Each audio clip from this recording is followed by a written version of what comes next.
Guess we're ready. Good evening, and thank you for being here. This is a nice crowd. Really appreciate it. We were going to hold this earlier in over the winter here, but we had that last snowstorm that we had to cancel it, and I'm kind of glad we did. What got us here? This is the Falmouth Community Forum on opiate abuse, and what got us here was back in the winter. Received a lot of phone calls. If you remember reading in the paper, we had overdoses. In fact, Falmouth had 12 in 4 months, and we had 2 deaths. And the phone calls that I was receiving was, Chief, what are you going to do about this? So what I told people was, when I spoke with them, was it's not just a law enforcement problem. It's a community problem. It's a health problem. Family problems, schools, churches. And it really is. By the time we deal with the individuals, it's too late. We arrest the drug dealers, we arrest the addicts, and we respond to the overdoses to try to revive them. So, talking with the school department and talking with the Prevention Partnership, we decided we'd have this forum. And we've got a great panel here. I'm just going to give you a quick introduction on everybody, and then I'm going to let them talk about what they do to prevent and assist in recovery. And I'm going to ask everybody to hold their questions to the very end. When everyone in the panel is done, some of those questions that you have might be answered. And if not, then we're going to allow you to ask those questions. So tonight, when everybody leaves, you'll have answers. And if you don't get the answers tonight, we'll get them for you. Seated right here at the very beginning of the table here is Sheriff Cummings from the Barnstable County Sheriff's Office. Seated next to him is Ray Tomasi, President CEO of Gosnold. Seated next to him is Dr. Bahari, Michael Bahari, retired pediatrician. And seated next to Dr. Bahari is Dr. Gary Simpson, Director of Clinical Services of the Falmouth Public Schools. And seated next to Dr. Bahari is Christoph Pinkowski. And at the very end is District Attorney Michael O'Keefe. So I'm going to start off with Dr. Gary Simpson. He's going to tell you a little bit about himself and what he does. Okay, well, it's great to look out here and see so many folks out here this evening. I direct psychological services for the Falmouth schools, and I just wanted to make some general comments, and I know folks have a lot of questions, so I'll go quickly and I can address questions later from there. There are psychologists and counselors in all the buildings in Falmouth, the elementary schools, the middle schools, and the high schools. And I think for all those folks providing services in the schools, we've seen kind of this opiate crisis hit at all levels. At the high school, the psychologists and counselors have worked with getting kids to treatment. And in the elementary and middle schools, it's been more, the kids were impacted when their parents have issues. They're not able to provide care for their parents, et cetera, and we get involved because the kids will come and talk to the counselors, talk to the psychologists, and say, I went home this evening and there wasn't food, or there wasn't, they come to school dirty, et cetera, and that's when we get involved.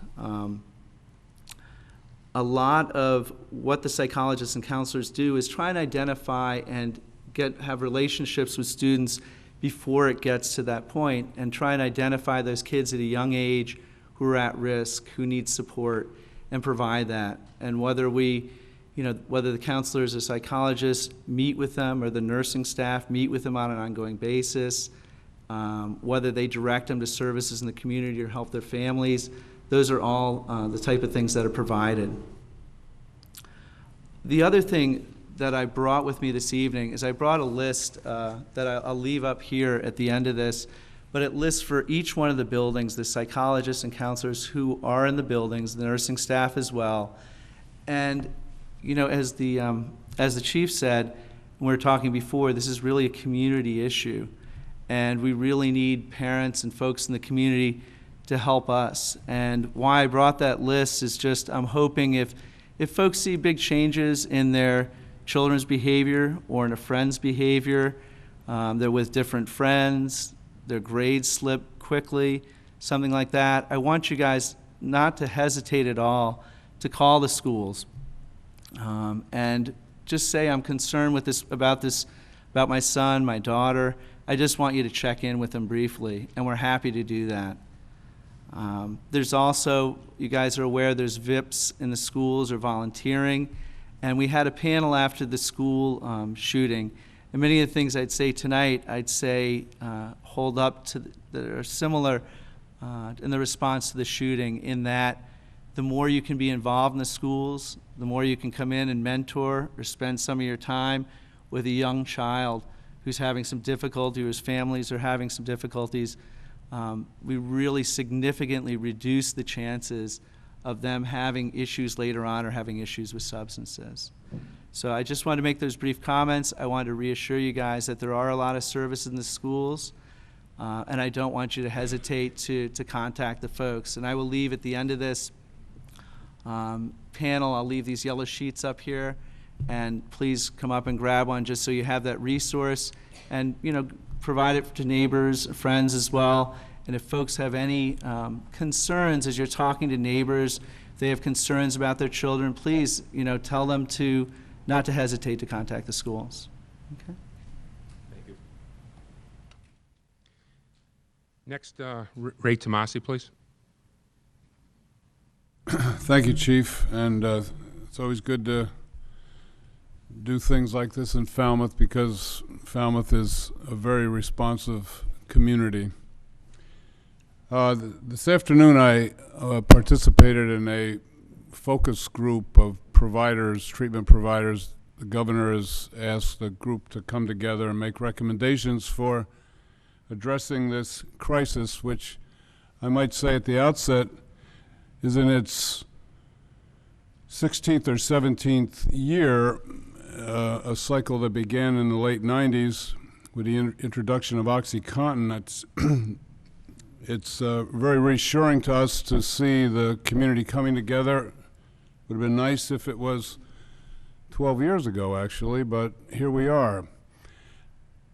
There are a lot of resources on the Cape. There are resources in many areas of the state, and I think one of the things that has become very apparent to me is that until we begin to redefine how we want to address this public health problem. Am I doing something, Chief? Am I? I don't know. You don't know? I don't know on that one. None of us ever know about the technology. We're like, okay. There are a lot of treatment resources, and one of the things that was shared today was, boy, there are a lot of residential programs, there are detox programs, but here's what I think we need to begin thinking about. As long as the focus is on getting someone to a bed, which is necessary in many cases, but as long as our focus is there, we will always be talking about emergency room treatment for a chronic condition. And so as a chronic illness, addiction, and abuse before it becomes addiction really requires something much more robust and substantial. And so what we're doing at Gosnold and what we're advocating with the governor, with Senator Flanagan, who's been charged with the responsibility of looking into this issue, is that it's time to really invest across the spectrum of prevention, early intervention.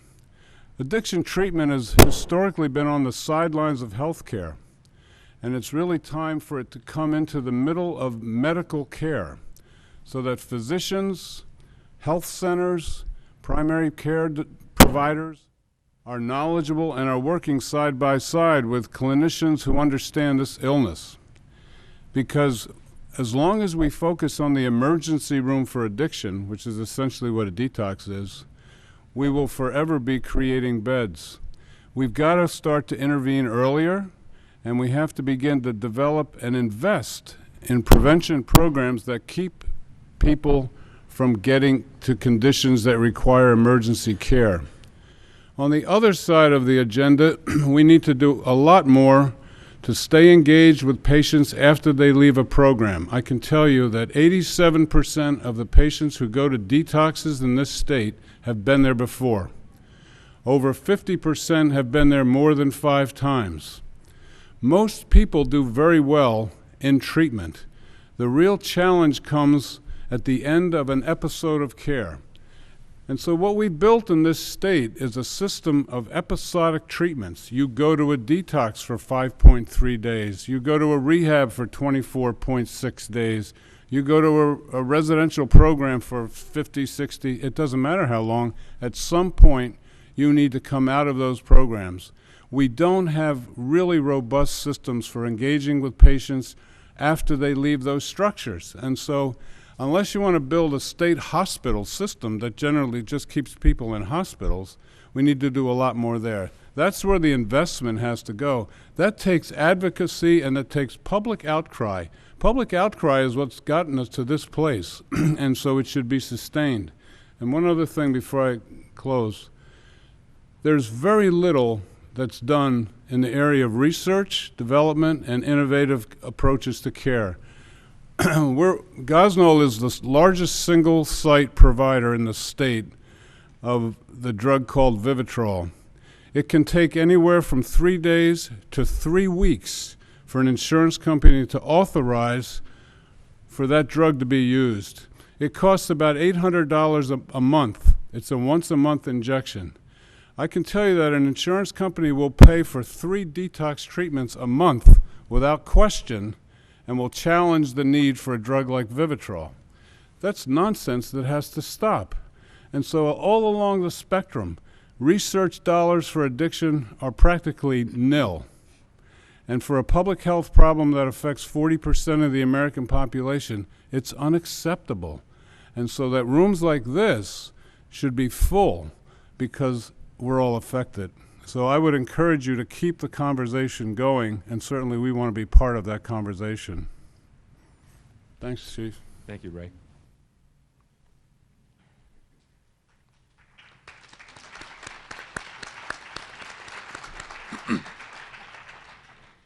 Dr. Mike Bahari. Yes, I'm here to talk about prevention. Gosnold is very much involved with treatment, as Ray just outlined, but Gosnold also recently developed and opened a prevention department to begin to look at some of the issues Cape-wide and things that can be done to prevent people from going into detox in the first place or getting addicted or being substance abusers at all. The prevention programs here in Falmouth started in 2008 with a grant from the federal government to the town of Falmouth to create a community coalition which was called the Falmouth Prevention Partnership, which I hope many of you have heard of. It's now in its 6th year and is now affiliated with Gosnold. The programs focused on preventing substance abuse in teens and preteens and looked at alcohol, marijuana, and prescription pills, with a greater focus now on prescription pills in the past year, to try and get on top of some of the addiction issues. The partnership has been very successful for 2 main reasons. First, or 3 reasons. One is the ability that we had to put together a coalition here in Falmouth, and as Ray pointed out, this is a very special community. The second was involvement with law enforcement in Falmouth. Many communities that do these kinds of programs do not work well with the police, or vice versa. Here, it's been just the opposite. We have had great interaction with the police and support from the police. The third, and the most important probably, is our involvement with the Falmouth Public Schools. Previous to the current management of the Prevention Partnership, the superintendent of schools was on the committee that ran the organization. And there has been, again, great working relationship with the schools. We're part of the curriculum at the schools. And based on the work that was done in the 5 years, initial 5 years of the program, we actually reduced underage drinking in Falmouth high school students by 13%, marijuana by about 4 or 5%, and prescription pills by about 2 or 3%. And hopefully as that work continues, those statistics will get even better. And through the relationship with Gosnold, these kinds of programs can become available throughout Cape Cod. In terms of prevention, one of the things that we're doing is trying to educate the community about the heroin and opiate issue. As parents, one of your responsibilities is to learn about and have the facts about the problem, and then have an ongoing discussion with your kids about this. Most people, if you ask them who the kids listen to, they'll assume it's their friends, which is true, but more important is the relationship and messages they get from their parents. They may give you the finger or walk out, but they do listen to you. So it's very, very important that you share your concerns and your knowledge with your children, especially preteens and young adolescents. There are great resources for this education in town. The partnership has, if I say so myself since I manage it, an excellent website at falmouthprevention.org, which has a lot of information about all of the drug issues that face Falmouth, as well as access to online and local resources. We also publish a weekly column in the Enterprise called Risky Business, which focuses mainly on parents and adults so that you can be empowered to work with your children and to make some changes in the community. Thank you, Michael.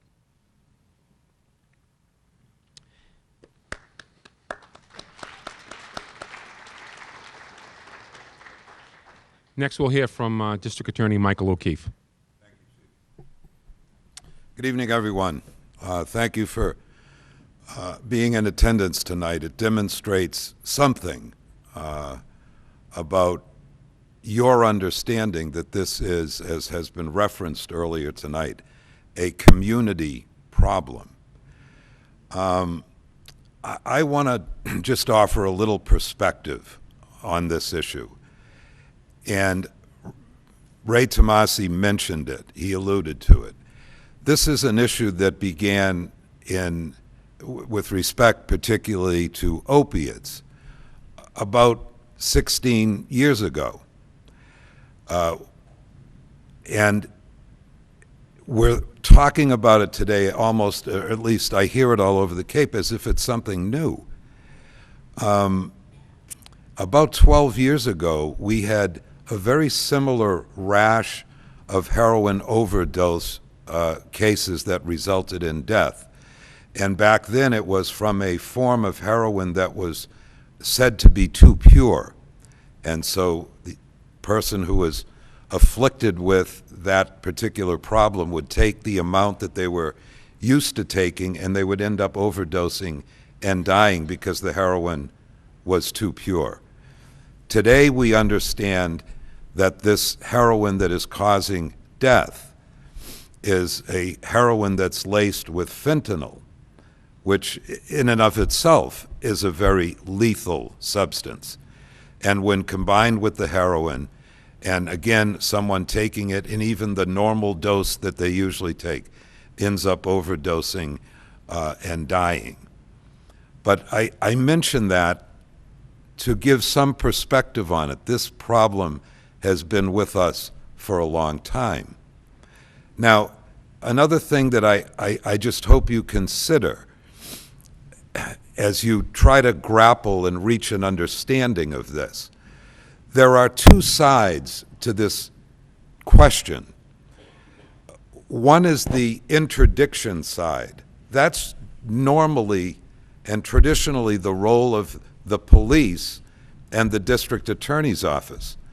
Interdiction means we arrest the people who are selling and possessing illegal drugs, and depending on the circumstances, they're put in jail. That's one side of the equation. The other side of the equation is prevention, education, and treatment. And, you know, since 1975 or 6, when the war on drugs began, with the creation of the DEA, that federal department that deals with the interdiction of drugs, we have almost the exact same percentage of the population per capita addicted to drugs now that we had addicted to drugs then. So what does that tell you? It tells me that the war on drugs, the way that we have been fighting it, has been a failure. So what do we do? Well, if I had my way, and you may find this to be funny coming from the DA, but the amount of money that we spend on the interdiction side is not matched by the amount of money that we spend on the prevention, treatment, and education side. And we have to begin to do that. And, you know, I have, for example, 18 state troopers assigned to my office. Sheriff Cummings, in his former life, was the head of that state police unit before he was elected sheriff. He knows what I'm talking about. We split that unit in half. Half of them are devoted just to interdicting drugs, and they work with a task force of most of the police departments in the towns throughout the Cape, as well as the DEA and other federal agencies. And they do a pretty good job of interdicting drugs. We just had a very significant raid and series of arrests right here in this town just last week, where drugs, money, and a gun were confiscated. And, you know, for every one of those dealers that's eliminated, if you will, even if it's for only a short period of the amount of time that they spend in prison, some other dealer comes up and takes their place. And why does that happen? Because we're the customers. You know, think of these times that you've read when, you know, a president of Mexico or some other official in Mexico was being chastised by somebody in the United States government, and it was being suggested that they down there in Mexico had to get a better control of all these drugs that were flowing into the United States. Well, I recall, I think it was Vicente Fox when he was the president of Mexico, and he said, "What about you? You're the consumers." So it seems to me that we have to undertake with drugs the same kind of effort that we undertook with young kids and cigarette smoking. I'm one of those people who's still afflicted with that habit. And if I light up a cigarette in front of my little niece, she looks at me like I'm from Mars. And we have to do that with drugs. And we have to start early and preach it often. And if we can do it with cigarettes, I don't see why we can't do it with drugs. But it's going to be an undertaking. It's going to require some effort. And, you know, if I could make any respectful suggestion to you as citizens, it would be any time you run into, you know, one of your state reps or your senator, you know, urge them to undertake what Mr. Tomasi is suggesting, that we start to look at evidence-based practices for how we can get a handle on this problem and not just be finding a bed for somebody to go into get sober, and then get released and go right back to the same behavior.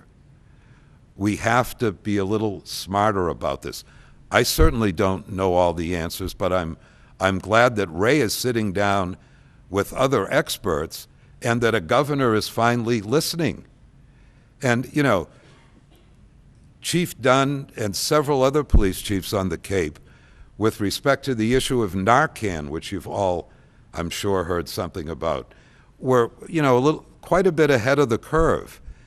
They were contacting the DPH and hoping to get the regulations within the DPH that prohibited or set up barriers for police to have Narcan in their cruisers. And we were able to get the Commissioner of Public Health to the Cape in March and had a meeting where we asked the Commissioner, remove those barriers, we'll train the police, and we'll get Narcan in every single police car.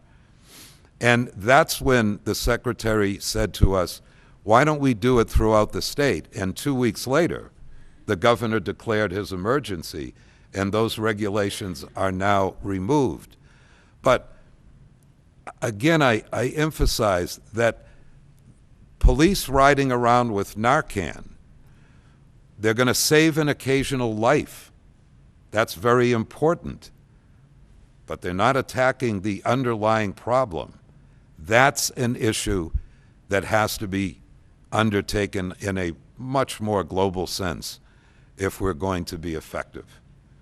So keep that in mind when you have an occasion to run into a state rep or a senator. Those are our policymakers, and we have to urge them to look at this problem in a little different light. Thank you.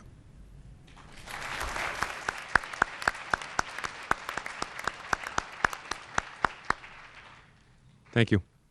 Next, we're going to hear from Sheriff James Cummings. Thank you, Chief, and thank you all for coming out tonight. We certainly appreciate it.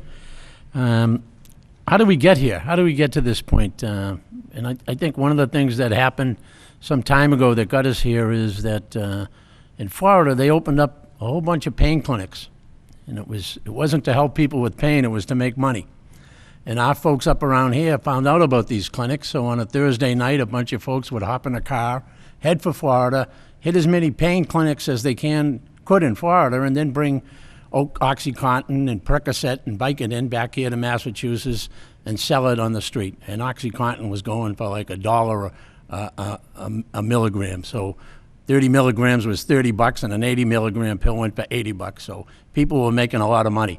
And this went on, and eventually there was enough complaints from law enforcement across the country to the governor of Florida and the federal government that the EA finally did an investigation and closed most of those clinics down and arrested people and seized a whole bunch of money. And what that did is it left a bunch of people who were addicted to pharmaceuticals, OxyContin, Vicodin, and Percocet, with nothing to have.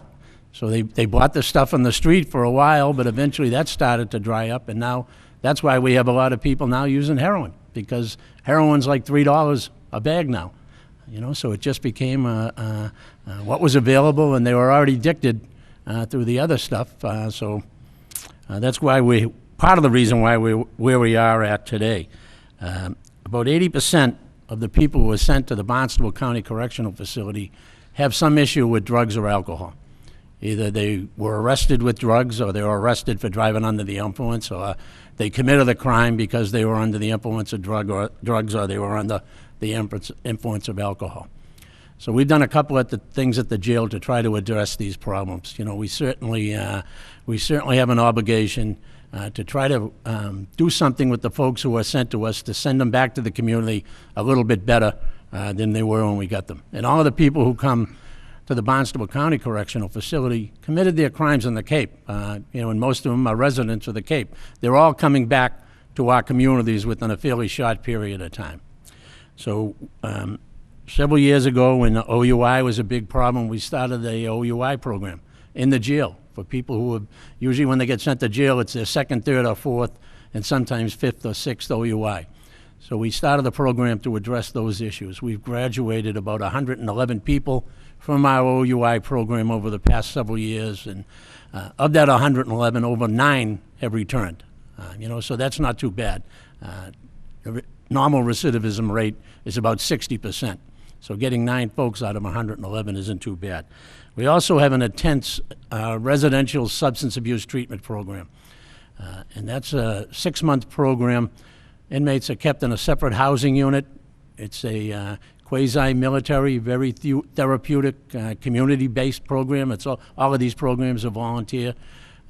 People who finish that program have about a 20% recidivism rate, which again is very good compared to a 62% recidivism rate nationally.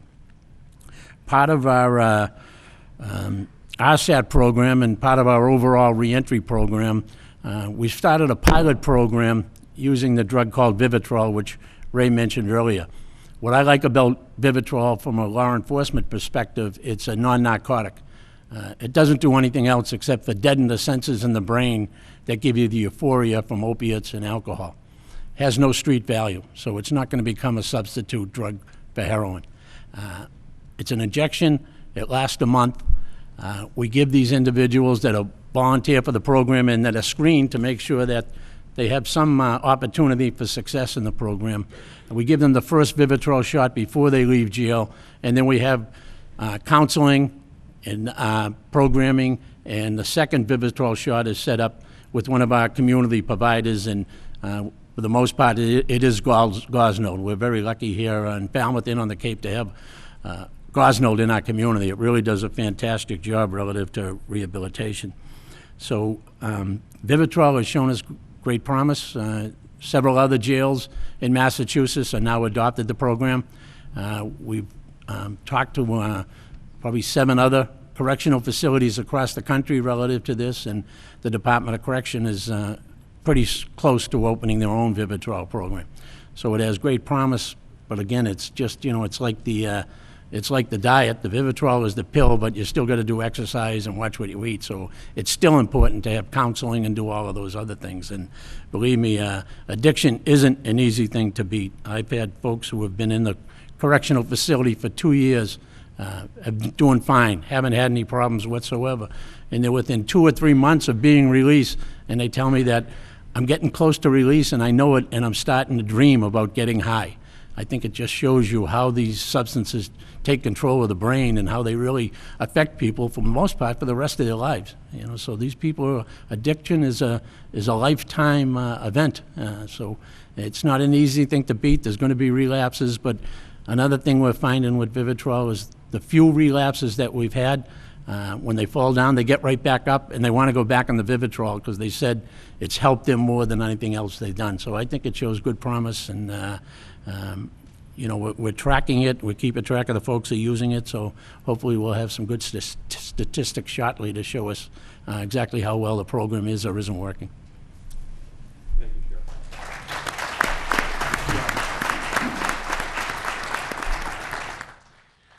Our next speaker is going to be Krzysztof Pinkowski. He's a Gosnold Counselor and Recovery Specialist.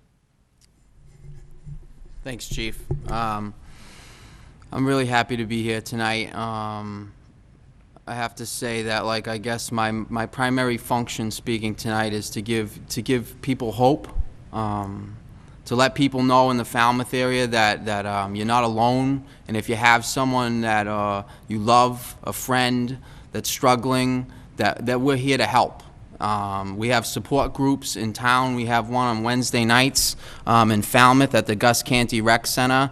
I will be there tomorrow. So, there's support and there's help out there. And I think hope is really, really important. I have to say that, I stand up here, I sit down here, a proud man in long-term recovery. And I can say that the Falmouth community has really saved my life, So it's a good community of people. I know that because I came down here a little over 7 years ago, homeless, sleeping on park benches in Boston, and I thought I was going to die. and the people in this community really has helped me have hope in my heart again, and given me another opportunity to live. I just came back from the doctors. I was with my wife, and she's pregnant, and I remember just looking up on that little screen, and seeing like my little son like moving around in her belly. And for a guy like me who couldn't stop shooting heroin and was in and out of treatment centers and detoxes and in jails and institutions and shelters, like that didn't seem like that would ever be possible for me. So when I stand up here and I sit down here and say that I'm a really grateful man in recovery, like I'm a grateful man in recovery. Like I'm really grateful. And I came down the Cape. I want to share a little bit about, I know we don't have a lot of time, and Ray knows I can talk and talk and talk and talk and talk. But really, like I said, I'm here to share a little bit of hope and let people know that this condition can be arrested at some point and recovery is possible, that there's a lot of people like me in remission, long-term remission. There's 25 million people in the United States that have this condition that are in recovery. And you don't hear about it a lot because there's a stigma attached to this condition. And I think that's going to change, and my hope is that's going to change. And that's kind of why I do these things to some extent, is because I want people to know that like I'm proud to be in recovery, and that like I thought that in my whole life as a young kid, I thought that I was just a bad kid. I was adopted at a young age, and I was raised by really wonderful, loving, caring people. I mean, there was no drugs, there was no alcohol in my house. When I would come home from school and bring my little report card home, there would be D's on it, and my family would celebrate that they weren't F's. So there was a lot of unconditional love, because a lot of people ask, well, how does addiction come about? And I'm not going to do a big lecture about that, but I want to let you know that I came from a really good, loving, caring home. And I didn't always have a mohawk and tattoos and stuff, Not that makes me a bad person, but I was raised with unconditional love. And, for me, I saw people where I grew up and when they would use drugs and what happened to them. And like as a young kid, like, because I see in the paper all the time that people choose this thing. Like, I didn't choose in third grade to, I hope that someday I can shoot heroin and live under a bridge and kill myself. That's not what I wanted out of life. That's not what I wanted out of life. I wanted to be a productive member of society, which I am now. But I wanted to, my family, worked really hard. My mother would work as a secretary during the day and then go to work at night as a waitress, and my father would work like 70 hours a week. So like my dreams as a young kid was to play sports and to shower them with all the gifts that they deserved, That was my dream, was to play professional sports. I was good at soccer. I made the junior national team when I was 13 and got to travel through Europe, and that was my dream and my goal. It wasn't to shoot heroin and become addicted to drugs. It was to give my mother like a really nice house. And it was to give my father like one of those really comfortable leather lazy boy chairs, That's what I wanted to do with myself. That's what I wanted to do with my family. And I started using drugs, not because I was in a bad family, not because because I had any kind of trauma or anything. I used drugs because I just wanted to fit in. I want people to like me. And I really didn't know that I had a genetic predisposition that I believe to this condition, which was my biological mother, was an addict and suffered from this affliction, and she ended up passing away of an overdose. But so when I started using those substances, I opened a door that I really couldn't shut, and so I struggled. And I'm not going to talk all night, but I struggled for a long time, and I didn't know what was wrong with me, and I failed out of 4 colleges, and the hopes and dreams of giving my family a college education and showering them with gifts, like at the end I just didn't know what was wrong with me, and I was in and out of detoxes, and everywhere I went people would reaffirm how I felt about myself, that I was a bad person, that I didn't have a disease, and it was really difficult. And I remember not feeling human anymore. And I don't know if anyone knows what that's like, but to be living outside and not feel like you're part of the human race, it was a tough place to be. And I came down here at 30 years old and got clean, and I went to Gosnold, and I was homeless sleeping in Boston, and I got brought to this place called Gosnold on Cape Cod, and I really wasn't knowing what to expect. I had been to different treatment centers, and at the detox, which is our hospital acute setting, as I got stabilized, and I got some hope that I could actually maybe do something with myself. And I say this story all the time. I remember sitting in the lobby, and I had like these shredded pants with holes in them, and I was dirty, and I had a big beard, and I had all this crazy long hair, and this guy in a suit came up to me and walked up to me and hit me on the shoulder and said that I was sorry about that, and said that I would be okay, and I went on to our men's residential house, which is called the Gosnold Miller House, which is in Woods Hole. And that place, it absolutely saved my life. It taught me that I had a condition, that I wasn't a bad person. It taught me about self-respect. It taught me about dignity. It taught me about pride. And I learned to heal, and I learned to love myself again. Recovery is a really powerful vehicle. My father, in my active addiction, he got really sick. He got Parkinson's, and people at the halfway house I was at, the residential program, told me that I should probably go see him. But because I had so much guilt and shame, I was really worried about, how am I going to repay a guy that never gave up on me? How am I going to repay a guy that was always in my corner? I was embarrassed. And they suggested to me that I go down and see him. And I was like, well, I want to get him a watch or a nice coat or something. But I had been, sleeping in the woods, so I didn't really have the funds to get him a watch or anything nice. And I had my little 6-month chip, And I remember driving down there and seeing him. And he came down from the apartment, and he was really sick, and he was shaking a lot. And I remember looking at him and telling him how sorry I was, and that how much I loved him. And he looked at me, and we hugged. And I said, I worked really hard for this, and I love you so much. And he told me that I've been praying for you to get off the streets for 10 years. He's like, I've been sick, and I've been really sick over the past 7 months, and I just want to let go. And he's like, seeing you free and clean, he's like, I can finally just let go, and I can sleep. And recovery has just been wonderful in my life, beautiful. And I remember sitting in the office saying that if I can ever get clean, I want to work for this place, because they do so much good.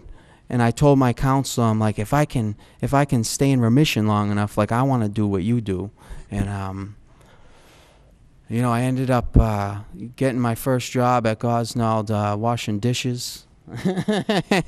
And I was a good dishwasher, because recovery taught me to show up early and stay late. And I broke my wrist in 3 places, and I remember coming in and I was washing dishes with my opposite hand and cutting vegetables. I'm like, I'm gonna show these guys. And I had that spirit, because I realized that I had overdosed 13 times. I had tried to hang myself in jail, and the fact that I was alive in Cleveland was nothing short of a miracle. And so I owe everything. When I went home this weekend and we celebrated my recovery. My family brought out a cake, and it said, happy 7 years in remission. And then it had thank Gosnold, And I don't say that because I work for the company. I say that because that's been my experiences, is that we do a lot of good. I feel like I've hit the winning lottery ticket working for the company. We do a lot of good, and I'm a product of that. And so I ended up going back to school, and today I'm licensed by the state of Massachusetts as a substance abuse counselor. I'm certified as a family interventionist. I'm also a recovery specialist with a concentration in young adults addicted to opiates. And I love what I do. And so I've done a lot of different, I'll get to why we're here.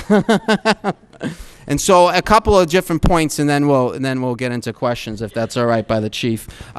So intervention work is something that I do, and that's really important. There's been a lot of misinformation in the community that a patient, a loved one, has to be willing. They have to want it. I'm hearing a lot. I work in the community, and I hear a lot of families say they have to want it. They have to want to get clean. And I'm going to share a quick story about, maybe you can understand what it means that forcible treatment works. And the patient doesn't have to be ready. You guys can be ready. Because if nothing changes, nothing changes. So we're here tonight to try to make some change. So I remember I'm in my clinical supervision. It's my first intervention. I got the whole suit, the shirt, the tie, the sweater, the shoes, everything. I'm like, this kid's just going to look at me and see the tattoos, and he's just going to hop on my shoulder, and I'm going to be a hero and bring him to treatment. I really thought that that's how it was going to happen, and I did all my studying, and so I'm sitting down, and it's out of state, and the fireplace is crackling, and they're like, the grandmother's there and the dogs and everything, and they said, we're ready for you to go get my son. So I went upstairs and knocked on the door, and I said, time to come out, so-and-so. And he said, I ain't coming out. So I opened the door, and he slams the door in front of me, and then he runs out of the house.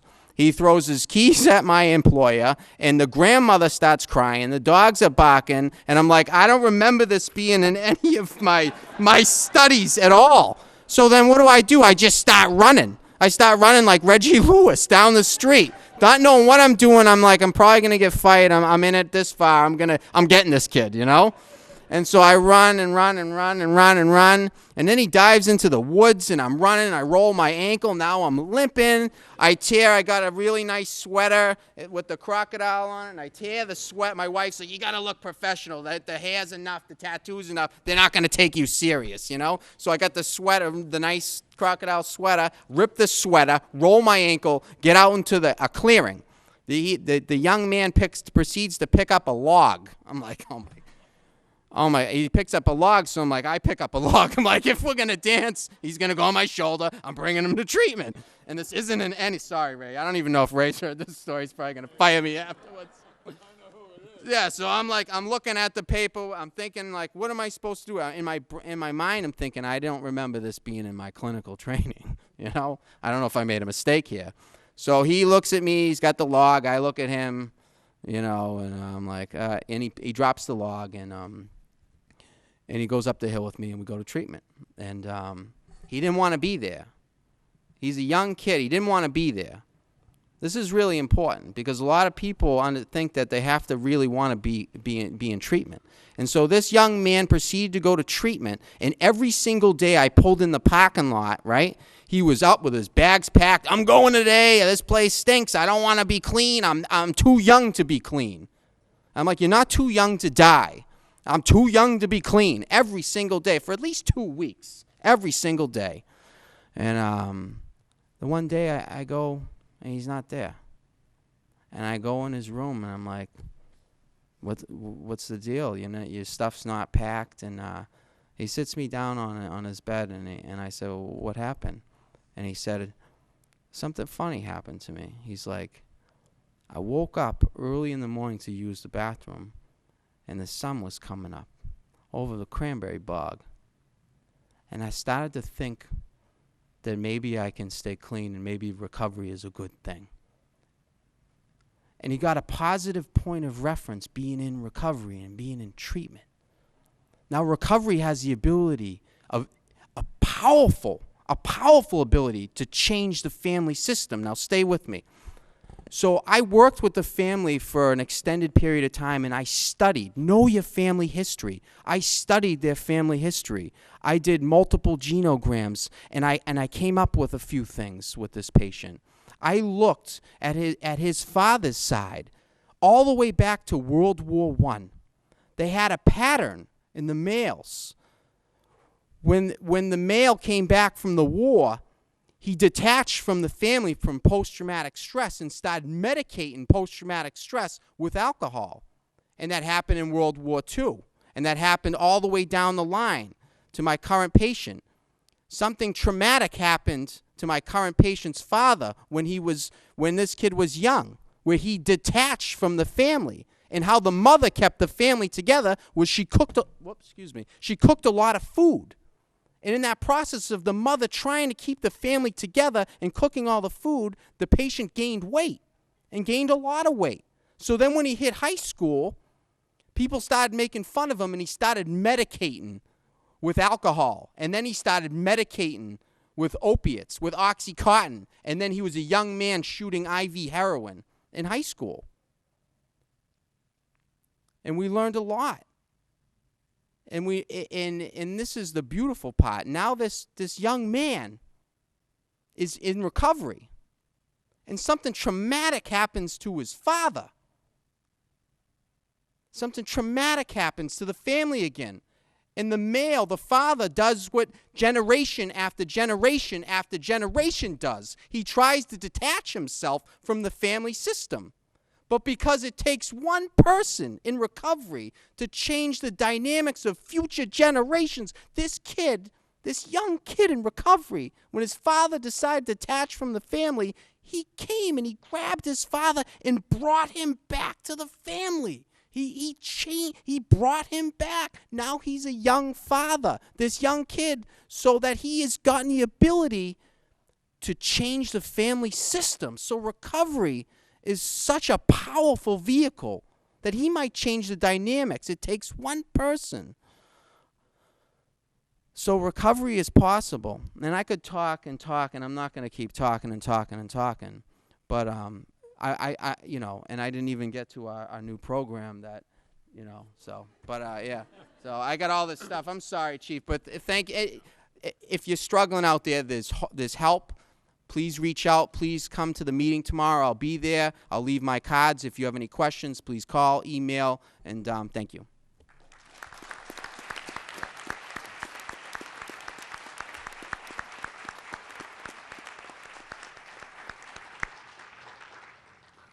Thank you. As you've just heard, it's what I said to the people that were calling me before. It's not just the police department's problem. We need everybody's help to do it. But I just want you to know that the police department is working to help. We have a captain who is a full-time partner with the police department's a partner with the Falmouth Prevention Partnership. But I have a captain that's assigned to it directly to work with them all the time. So we keep that flow going, like Dr. Bahari says. We work well with them, and they work well with us, and we appreciate that.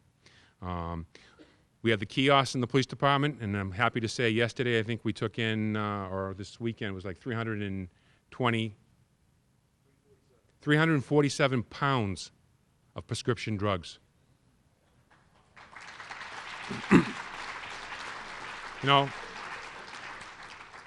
That's what we have off the street. So when someone, God forbid, breaks into your house, they're not stealing your drugs, your kids aren't taking the drugs, and things like that. So that was huge. We've also trained our officers, as the district attorney said. We met, and I have officers trained in the use of Narcan, so we don't have to wait for the fire department to show up. Because right now, all my officers can do is CPR until the fire department get there. And we're fortunate in Falmouth to have a fire department in every corner of Falmouth. And like I said, we had 12 overdoses, and out of the 12, we only lost 2 people. So, that says a lot for the fire department, too. So, those are some of the things that we are doing proactively in the police department, and I'm in the process now. Again, as you saw in the paper, we arrested 11 people last week, all drug-related. They were drug addicts and drug dealers. So, what I'd like to do now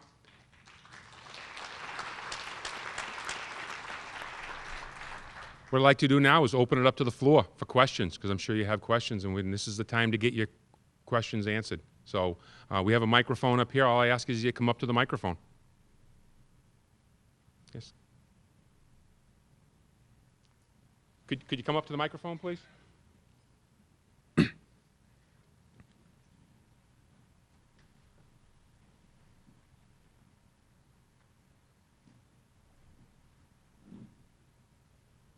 Good evening. My name is Carmina Mock Muñoz de Luna, and I have the honor to teach yoga at the Gosnold, Emerson House, and Kotomet. And I know some of the people here in the panel, and I am very happy to heard your story, Christoph. Since you were in hell, you are now perpetually in heaven, and it's such a blessing to be close to you. So 2 points that I want to make. First of all, I have the feeling that the parents and school should be doing a lot more to restore the feeling in our kids and grandchildren, in my case, of the uniqueness of who they are, that they don't need to be the fastest, the funniest, I would say, exaggerating the limits of our personality to be accepted or loved, that what we bring to the world, if we are truly ourselves, is good enough. But we are now in a very competitive society, so that's very difficult for all of us, most of it for kids. My second point is the link between athletes in our schools and surgeries and the amount of painkillers related to opium that are prescribed to our kids after surgery. I myself had a kidney stone 22 years ago in North Carolina, and I was treated, believe it or not, with acupuncture, and it did work. And it's not as offensive as Vicodin or whatever you are prescribed to use. So my point is, could we convince doctors to be a little more conservative about prescribing people heavy drugs, and most of it athletes? Some of the kids don't have any emotional problems, but they have surgery, and they take those medicines, and then they are done. So, thank you.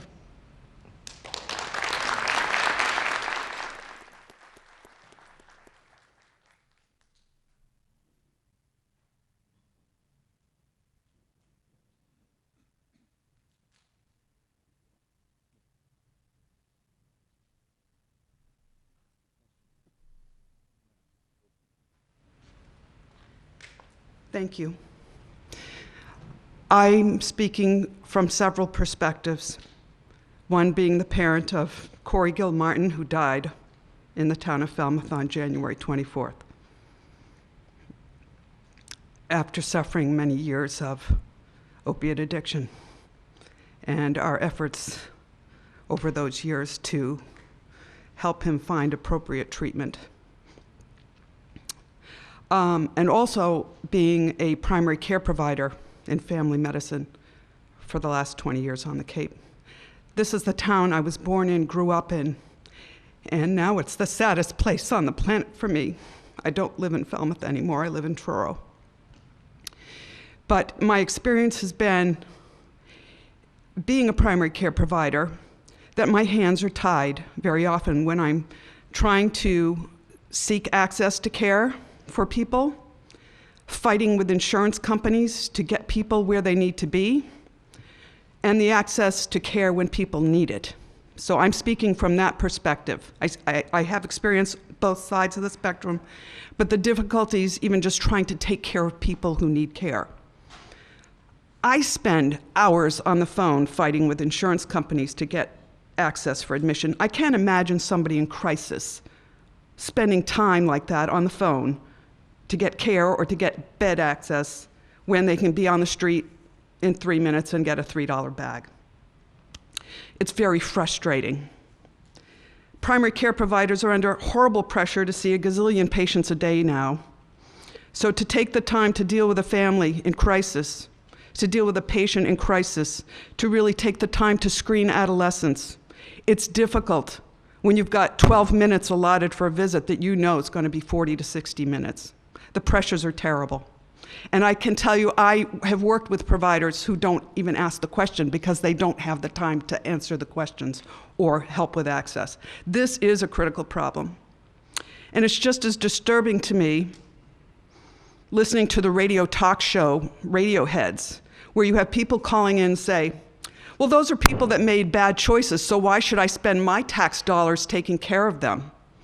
Not understanding Two things. Number one, this is a community problem that leads to increased crime in our town and community, from thefts and break-in to the rise in hepatitis C rates on Cape Cod because of our drug addicts, and the complete cannibalism of our families because these addicts eat their families whole, live.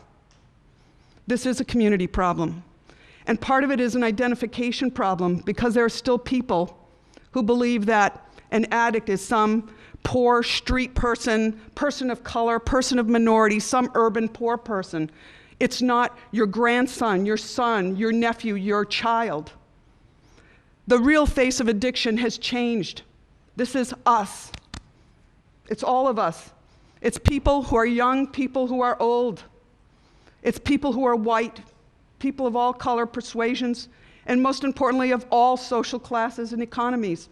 And until we eat that and acknowledge that and are willing to support, like you say, the funding for legislation to cover better health care. If we're going to legalize marijuana, the tax money should be spent on addiction care and access to care and education programs.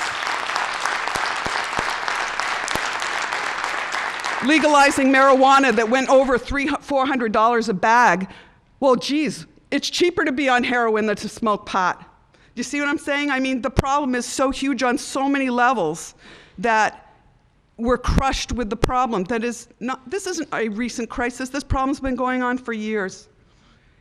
And unfortunately, sometimes people have to die for people to wake up and smell the coffee and start to be active. And this, absolutely, this communication has to go on. Now, my concern about legal enforcement is that I don't understand when a death occurs on the scene, why aren't the police called to the scene to protect evidence? That's my first question. My second question is, we have a law. It was written by Tip O'Neill back in the Len Bias days to go after the dealers when a death results. Why aren't prosecutions happening?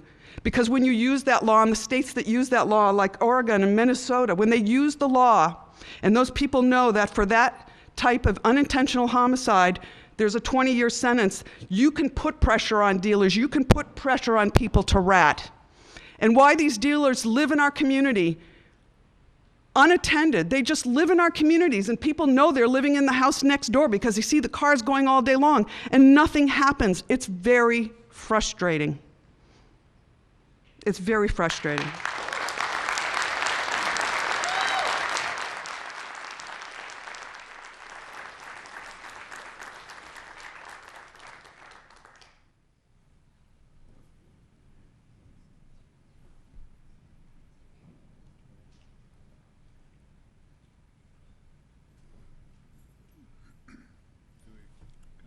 Go ahead.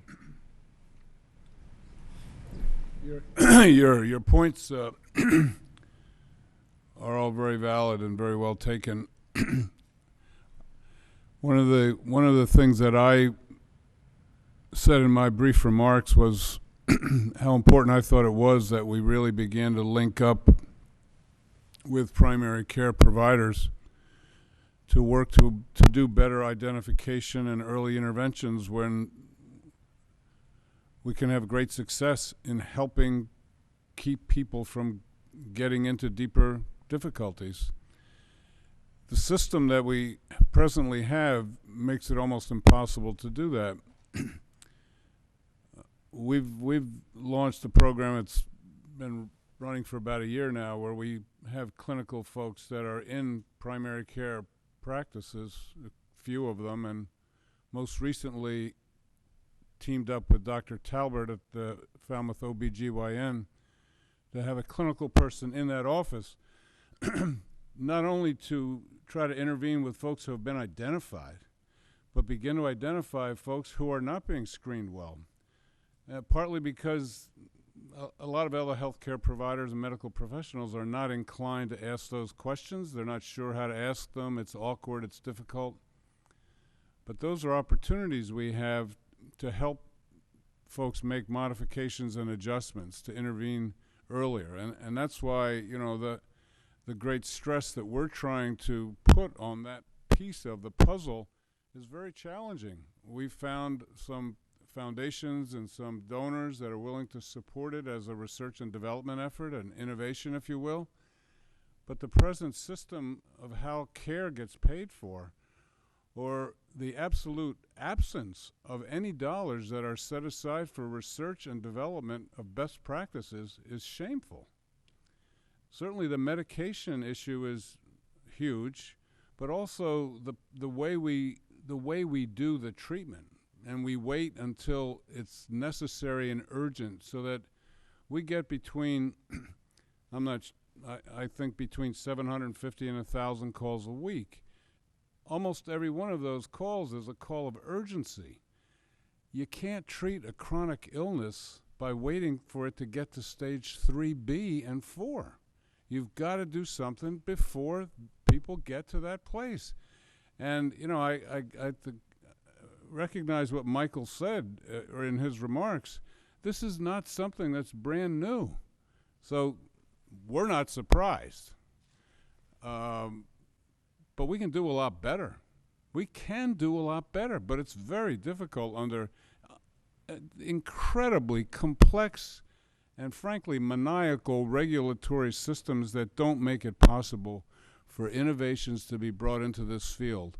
And so that treatment providers are left with what exists, and they keep doing the same thing over and over and over again, because that's what we have. We've got to open it up. I'd like to, Chief, address a couple of points that were raised by Mrs. Gilmartin.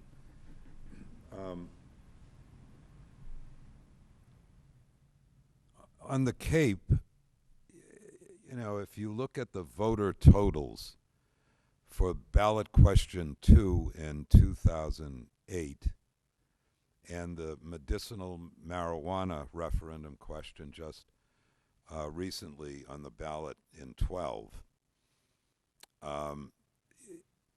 overwhelming vote to pass both of those things. There were a few entities within our society that fought against that. The district attorneys across the state, back when the movement was, let's decriminalize marijuana for everything under an ounce. What kind of message do you think that sends? Do you think it's a good message? But 70% of the people voted for it. Now, I certainly don't feel that I have the qualifications to opine on the benefits of medical marijuana, but I know a lot of doctors who tell me that there are none. And yet the same people who are in favor of using brain research and the development of the brains of young kids to raise the age of juvenile status so as to relieve kids of criminal responsibility, because the brain research tells us that their brains aren't fully developed until they're 25. Those same folks want to ignore the brain research that says even the casual use of today's marijuana changes the physiology of the brain. I find an incongruity in that. Now, the next vote you will have an opportunity to take on this issue, I respectfully suggest, will be in 2016, when the ballot question will be the complete legalization of marijuana. And I hope that people on the Cape and all across Massachusetts really think about that. And before, I used to think, we don't have a chance of defeating that. But now we're starting to understand a little better, number one, the deleterious effects of that harmless drug on the brains of young children. And we're also starting I think, to understand that it's not the same marijuana that was around when I was a kid. The THC content of this stuff is 3, 4, and 5 times what it was back in the day. So if you have an opportunity, again, reflect on whether or not you think it's a good idea for the adult community to signal to kids that we think this is okay. Because one thing I'll suggest to you, not every marijuana smoker, certainly, turns out to be a heroin or an opiate addict. But virtually every single opiate addict started out smoking marijuana. So please join me in opposing that law.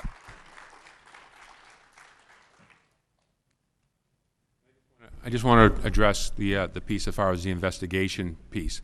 A lot of these overdoses we don't even hear about because people are calling the ambulances and calling the paramedics. We are working with the fire department, but what happens when they get involved with the hospital, it becomes HIPAA. Or when we go to the scenes are completely cleaned up by either family members or by the other users that were there. But when there is evidence to investigate, we do investigate.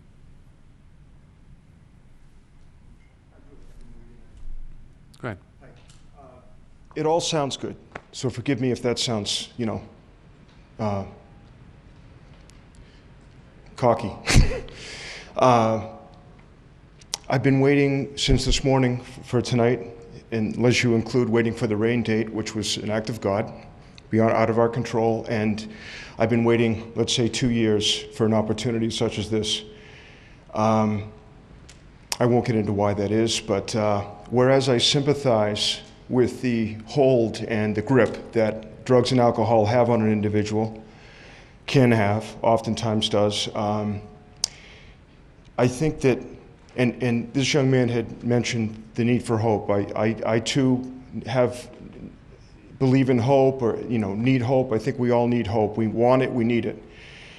What I'd like separate or in addition to that is accountability and repercussions and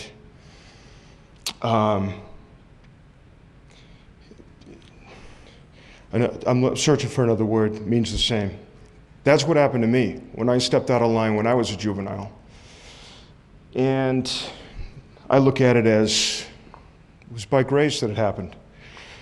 I have plenty of opportunities to share my story on what we call commitments in a program of recovery. About halfway through what I'd like to say.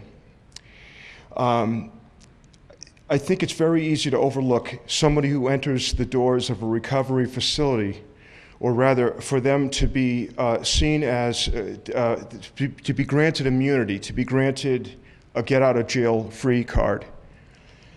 And I think we have to, I think we can agree that we need to form an alliance. We have to be on the same team, and I believe we are. And I think we're going to need another forum such as this. And with that, I'm going to be on my way. And there's work to be done out there.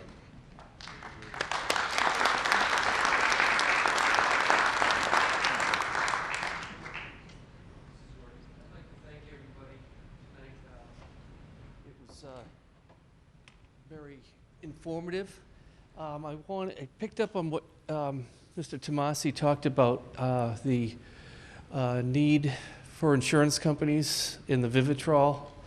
I am a pharmacist, and what disillusions me, and my question is things like Suboxone, with the availability of the doctors to give it out. I understand why, but I don't know of a program that follows up with that. I just see people coming in and in and in to get Suboxone, and it's not the same. Like, Vivitrol is not a narcotic. Suboxone has some abuse potential to it. So again, we're on this side of things, treating the the emergency, so to speak. But there's no step from there to counseling. I'm not sure if they're supposed to be following up with counseling. I think that's very important.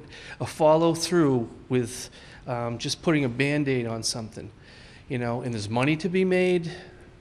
You know, doctors, laboratories to follow up with it is big money, and I think it's being thrown at the wrong thing. This Vivitrol, I think, is a big thing, and I'm going to make a call to my rep or state senator, and you know, and I think we should do that too. There's things that can be done, and Band-Aids are being thrown, expensive Band-Aids, where that money can be put in a more positive area.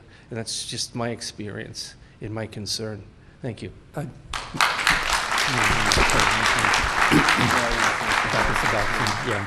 About the Suboxone, it is a narcotic, and it does get on the street. Unfortunately, there are several private practices where there is no controls and no follow-up, and it is a money-making machine. But on the Cape, there are a number of community health centers, including the Community Health Center of Cape Cod, which I think serves about 100 patients with Suboxone. They have their own pharmacy. You can't be in the program unless you are have ongoing primary care services and be part of their behavioral health program. So some of these programs are well run. They do the follow-up. But some of the programs are not. A friend of mine who was a medical director at a VA hospital, I used to call him when I had questions about medications, and I remember something he said to me one time. I called him and asked him about a medication. He said, "Ray, hurry up and use the new medication while it still works." And what he was saying is very relevant to, I think, the incredible naivete of the Department of Health and Human Services, and particularly the Substance Abuse and Mental Health Services Administration, when a number of years ago they determined that opiate addiction could be treated in a physician's office. The idea was sort of not a terrible idea. Let's try to engage the medical community. Well, there's a medication called buprenorphine, or Suboxone, which can be given by a doctor. Doctor takes an 8-hour course. He gets an X code in front of his DEA number, and he can give Suboxone out. The recommendation was that the patient also be involved in counseling and sort of thing that we all know works. The naivete was that that's pretty much what was going to happen. It didn't. It really hasn't. It's happened in legitimate organizations and physicians' offices that practice with integrity. But too many doctors are giving Suboxone without monitoring, without the requirement for for counseling. They're using it as a cash business. It's not unique to this area. It's all over the country. What it really did, though, when the federal government says opiate addiction can be treated in an outpatient primary care or specialty practice office, is it sends a message to the insurers. And that is, if the federal government thinks that this condition can be treated in a doctor's office, then why does someone need to go to a treatment facility? Why does someone need to go to a detox? You can be detoxed in a doctor's office, put them on Suboxone. And so we have what we have today.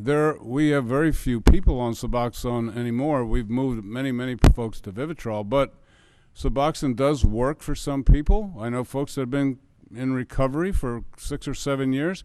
Yes, they're taking a medication, but there's also, these medications have been stigmatized in our community and sometimes in the treatment community. That medications that assist, these are medication-assisted treatments. They're not medication-only treatments. And so, given the nature of this illness and how little we really know about how to treat it in a very unique and individual way, and how to match patients to specific types of care, we need to use every resource we have. So some folks probably should be on methadone. We're not a methadone provider, but some people need to be on methadone. Some folks maybe do okay with Suboxone, and some people do well with Vivitrol, some don't. But we're in such a primitive place with these medications. I would suggest that in the next 5 to 10 years, medications like Vivitrol and Suboxone will be viewed the way we now view mercurochrome. Do you remember that? You don't remember, Moni, you don't remember that, but because the advances that are being made with pharmaceutical companies that have drugs in the pipeline that are specifically targeted for helping addicted individuals, it's going to change the face of addiction, but we need to move much more rapidly.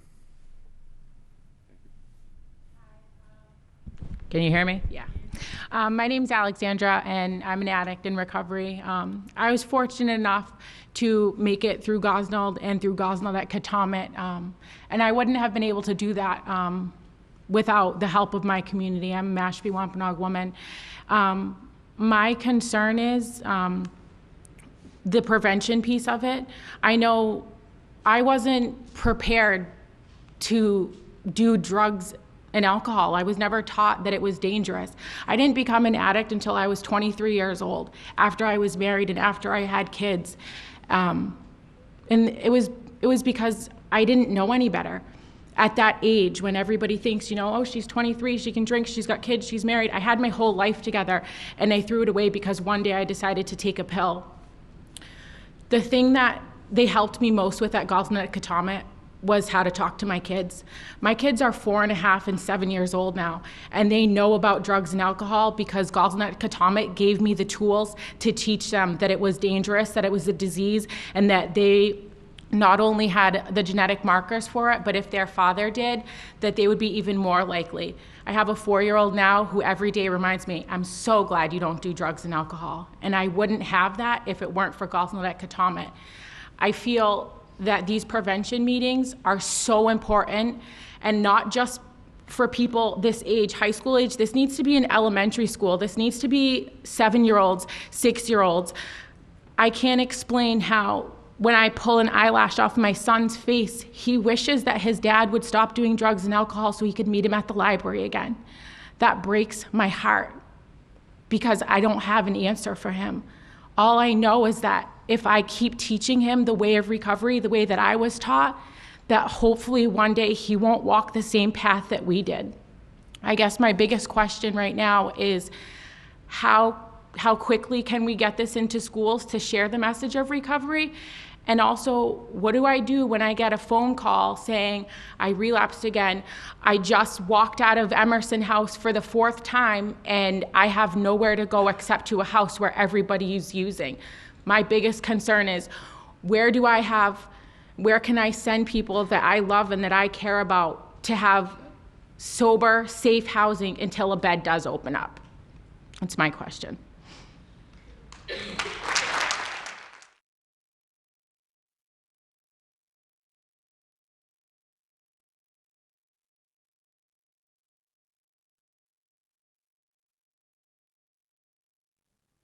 Well, we have a couple of things in place right now. I mean, I actually probably two or 3 years ago, we started going to these dances, elementary school dances, and I would stay downstairs and actually talk with some of the young guys and young gals and kind of do a little education one-on-one, and we would fill out surveys and so forth. Last week, I went to, went to Barnstable High School, I went to Cape Cod Tech. We're going and speaking at the Boys and Girls Club in Mashpee tomorrow. And really what we've been working on as of late, and I think Ray touched on it, is our new young adult opiate treatment program. What we've seen over the years is that young patients do really well in an inpatient hospital setting. But when they leave, they have a hard time translating the clinical information that they learn in an inpatient setting. So what we started to do about 2 years ago is we started to kind of create a new program called Recovery Coaching, where it was really hands-on, and a patient that I did an intervention on, he was in the community, and I was seeing him 3-4 times a week, and we were talking on the phone 7 days a week. I was working with his family. I was working with his counselor. I was working with his PHP. I was working with his therapist. I was taking him to meetings. I was going fishing with him. I was taking care of his dog, I think. But we saw that the extended engagement with the patient really worked, the hands-on engagement. Because when you have someone that young that has to accept on a deep level they have a condition that's going to be with them the rest of their life, and they're 19 years old, it's tough. All their friends, 19 years old, 20 years old, all their friends still drink and use drugs. So we're asking this population to make such a comprehensive change in 7 days, in 30 days, in 90 days. I mean, this early recovery for us is 2 years. I mean, I remember getting a surgery, and after I was in the remission, I was in remission in the recovery room. When I left there, I had follow-ups, I had appointments, I had physical therapy, I had all these pieces in place. But in treatment, a lot of times patients will leave after 7 days, and then that's it. And I watch these young 19-year-olds and 20-year-olds run around in the community having no idea what it is, how to treat their condition and what to do. So we've seen that over the past couple years, it's worked. We've gotten to actually take 30 patients snowboarding over the winter time, and actually I took one of my patients kayaking last weekend, and we go bowling, and we start to show this young adult population that there's life after the use of drugs. And we try to graft, because a lot of these young people still have a positive point of reference on using drugs. A lot of them do. So we try to get a new trigger, which is a positive point of reference that being in recovery and being clean is a good thing. And we encourage that, and we work with their families. And I'm sure when I get home, I'll be talking to 3 or 4 of my patients, asking them how their day was. Someone might run into crisis, and I might get up at 1 in the morning and drive to their recovery house and figure out how we can help them. We work together in a team. We got to hire a few more employees. We've had about 50 or 60 patients, and we see that extra extended engagement really works. So, yeah. Schools and prevention, the partnership has been working very closely with both the Falmouth schools and the Mashpee schools for a number of years. And one of the newly funded Gosnold programs is to put counselors in schools. I think there are 5 now, or 4. How many?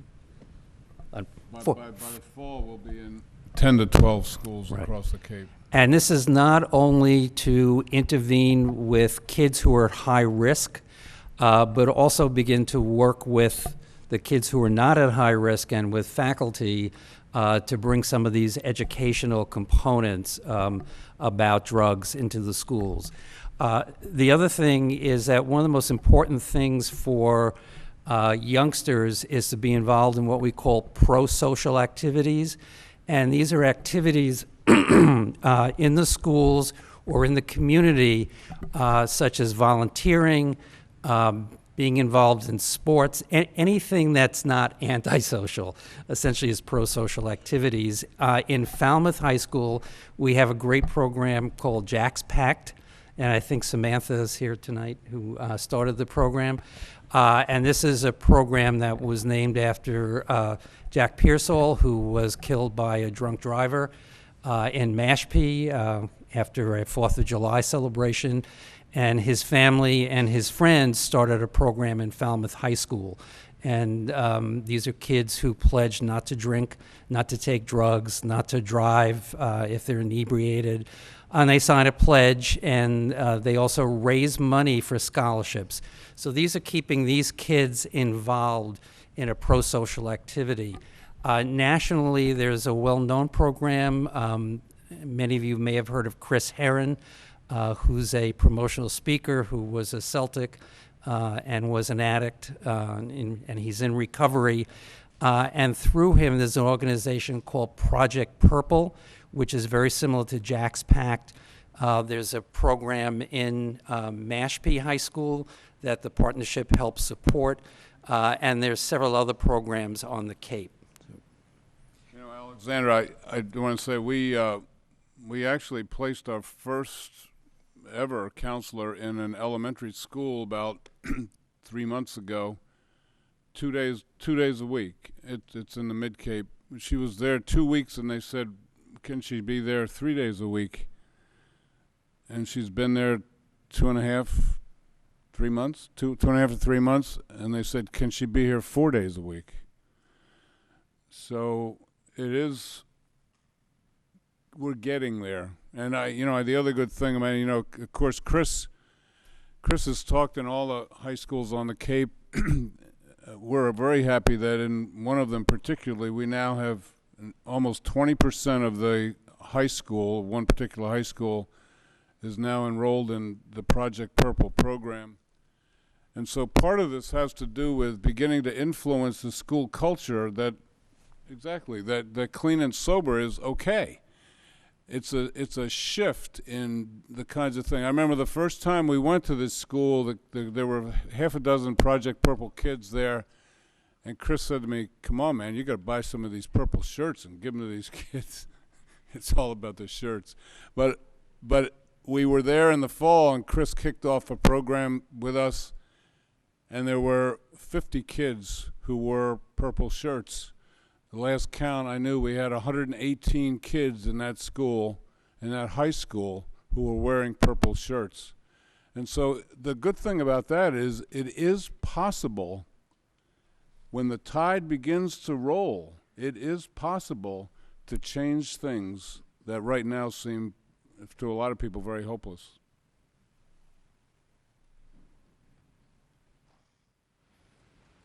Hi, I'm Sarah Maria Allenby. I come with a couple of hats. I am the VIPS building coordinator at East Falmouth Elementary School. I am the PTO vice president, and I do keep an eye on the kids, and that's the whole point. This is a community issue, and I report things that I do see to the school adjustment counselor. As a parent, I grew up in this town, and when I first moved back to Falmouth and to my tiny, quiet circle, the drug dealers moved across the street in 2 houses. And as a neighborhood, we got together and we had a neighborhood watch, and we got together and we had zero tolerance for the traffic and what was going on. And Falmouth Police Department, I will say, was amazing at helping us, deal with that issue. I feel badly that they had to move out into another neighborhood in the town of Falmouth. The other hat I put on is Ray and Gosnold did some amazing training for clergy here in Falmouth that I think should continue. And I think that Christoph and any number of people should come in the pulpit, because that's where you have the captive audience of the brother, the sister, the aunt, and the mother, and the friend, and the family to speak to understand prevention, to understand how we can really help out families in this town.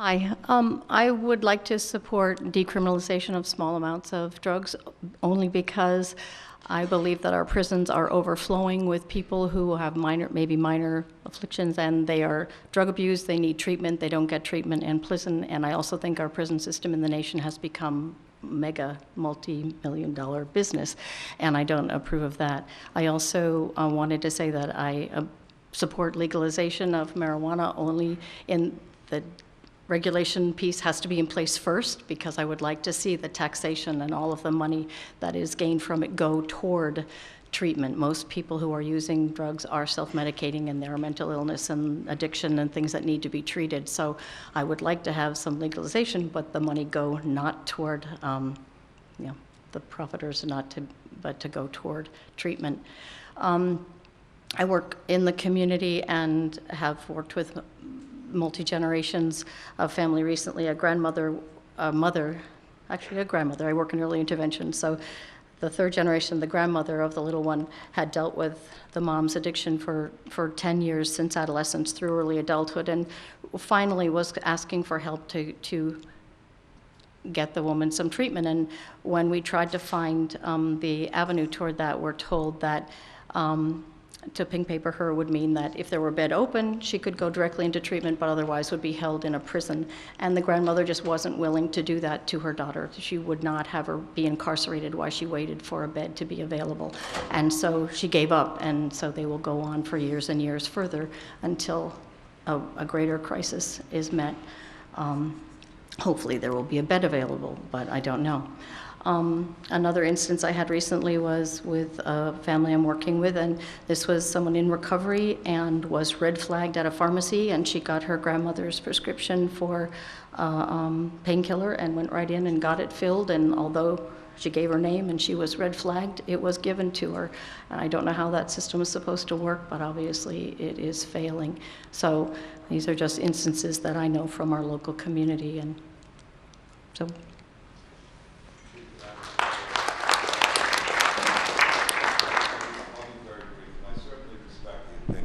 Just voiced. However, let me suggest that you have to work very hard to go to jail or prison in Massachusetts. And the notion that there are nonviolent, low-level people languishing in jail for small amounts of drugs is simply a myth.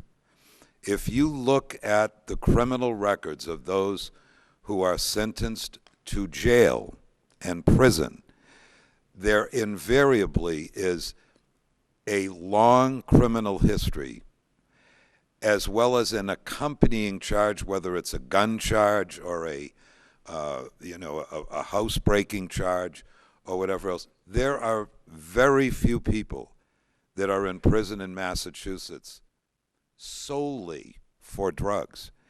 And at the time of the decriminalization of marijuana in 2008, do you know what the penalty was for a young person possessing marijuana?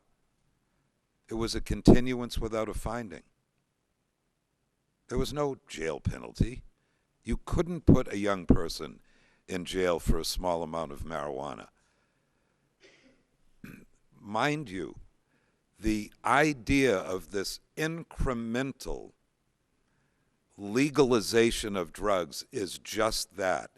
It is a plan to legalize drugs. And if we want to have that debate as a society, I'm all for the debate.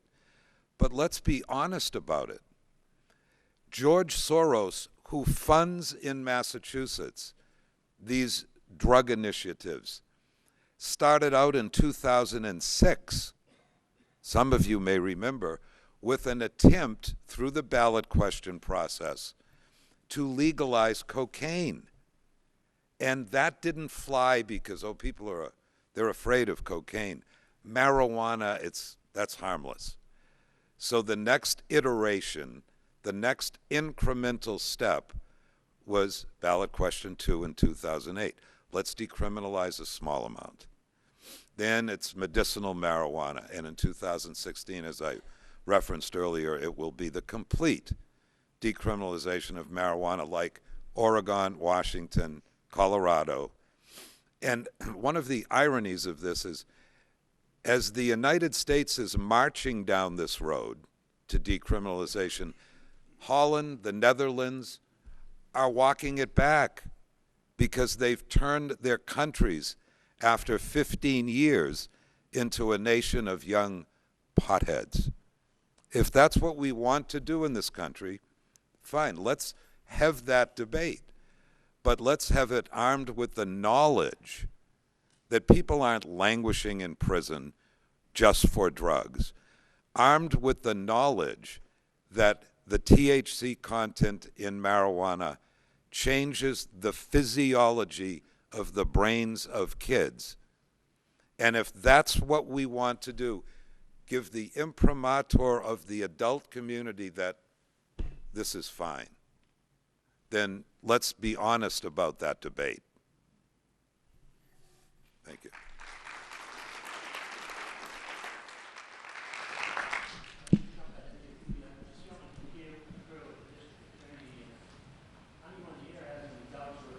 the rehabilitative programs at the Barnes Correctional Facility. I'd like you to come up and take a look for yourself. Well, on that same note, Judy McManaman, I'm a probation officer in the Falmouth District Court. Just since the legalization of marijuana, now I've had 2 presentations of certificates from probationers who want us to know that as soon as the clinics open up and are legalized here, they've been given certificates for medical marijuana.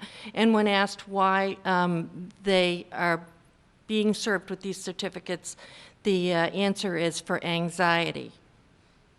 And I just want people to understand that, number one, opiate addicts have a very low tolerance for pain, for one, and any discomfort for another. So, you know, we could all be on medical marijuana because I think we all suffer from anxiety. But I don't necessarily believe it's a great thing. Secondly, what we've been seeing at Falmouth District Court, and I think in courts across Massachusetts, is that yes, this epidemic has been going on for the last 16 years, but in the last 6 to 12 months, it has exploded. I mean, exploded exponentially. And so as we lose staff in the court, we're gaining more cases.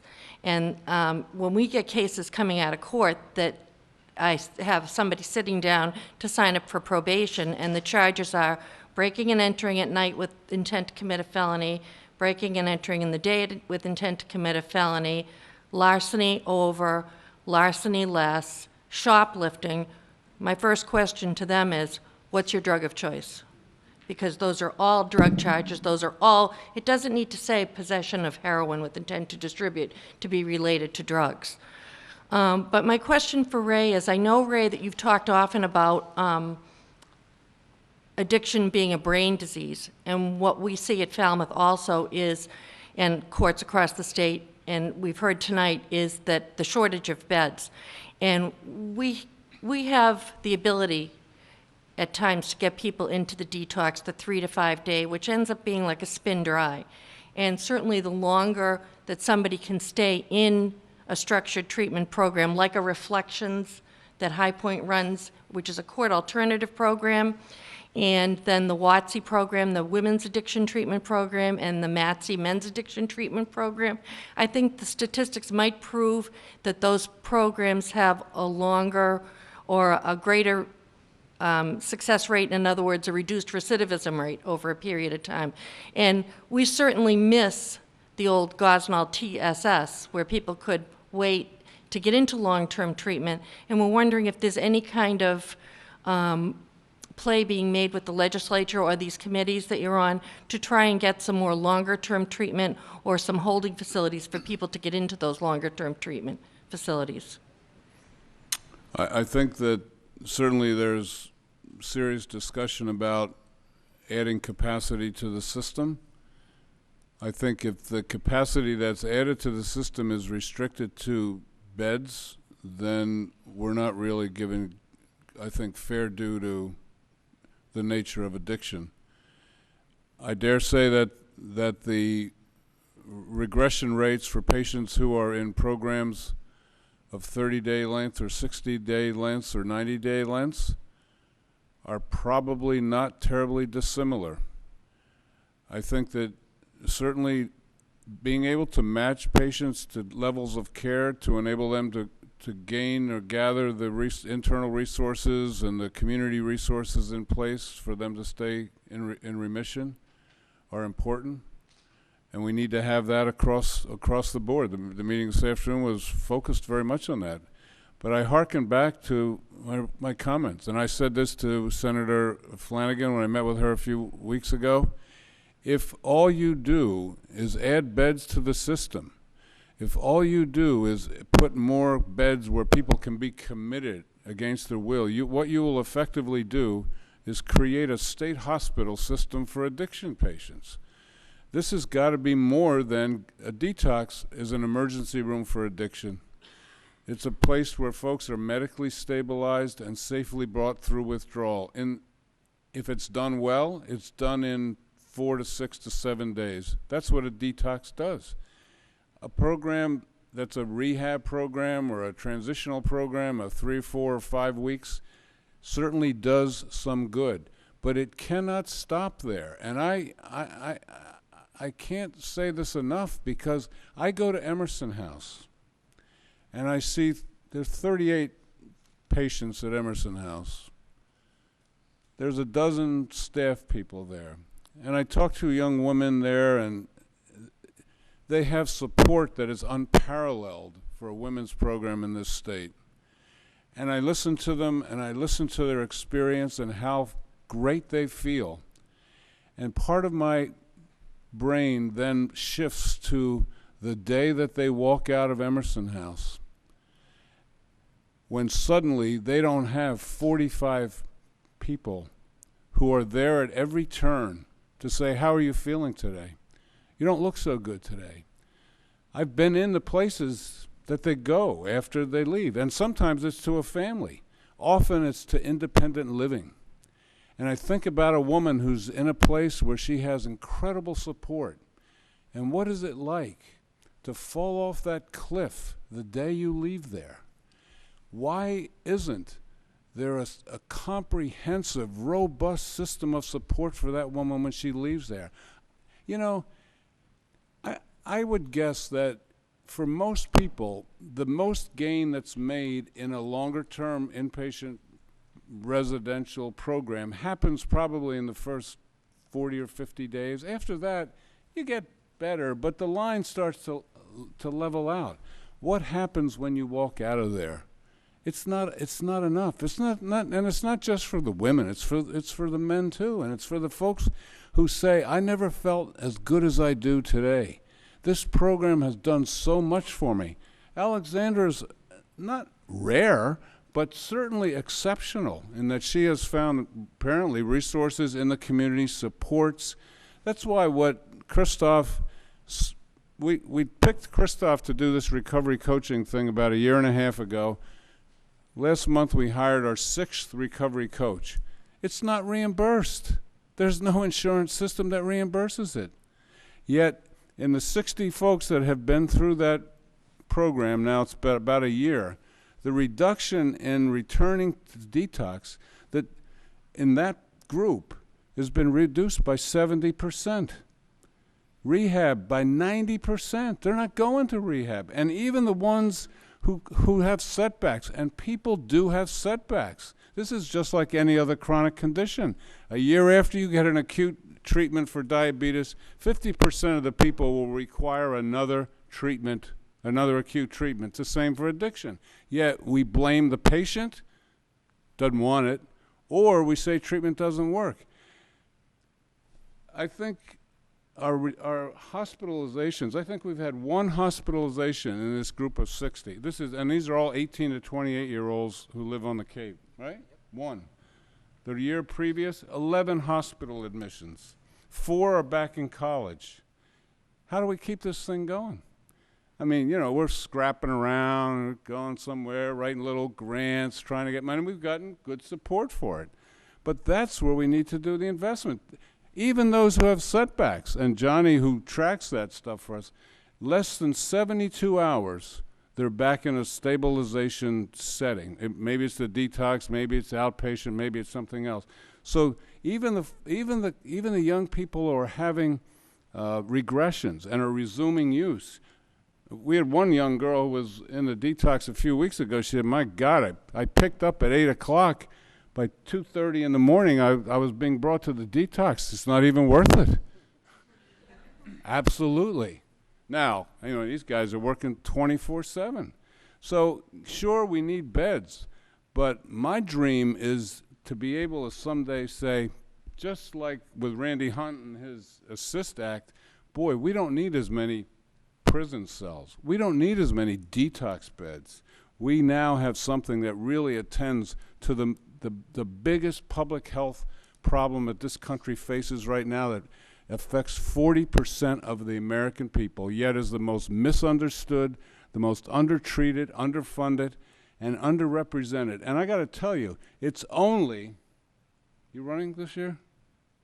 It's only because of the tragedy now that you have suddenly everyone is, concerned. And that's good. We're glad that that's happening. So, we get very passionate about this because, I don't know, we're just passionate about it. I just have one other question, Ray. Do you think, because what we're also seeing, as you know, is that Suboxone is becoming a drug of abuse, because it's not time released in the system like Vivitrol, because you can't give it an injection in that way.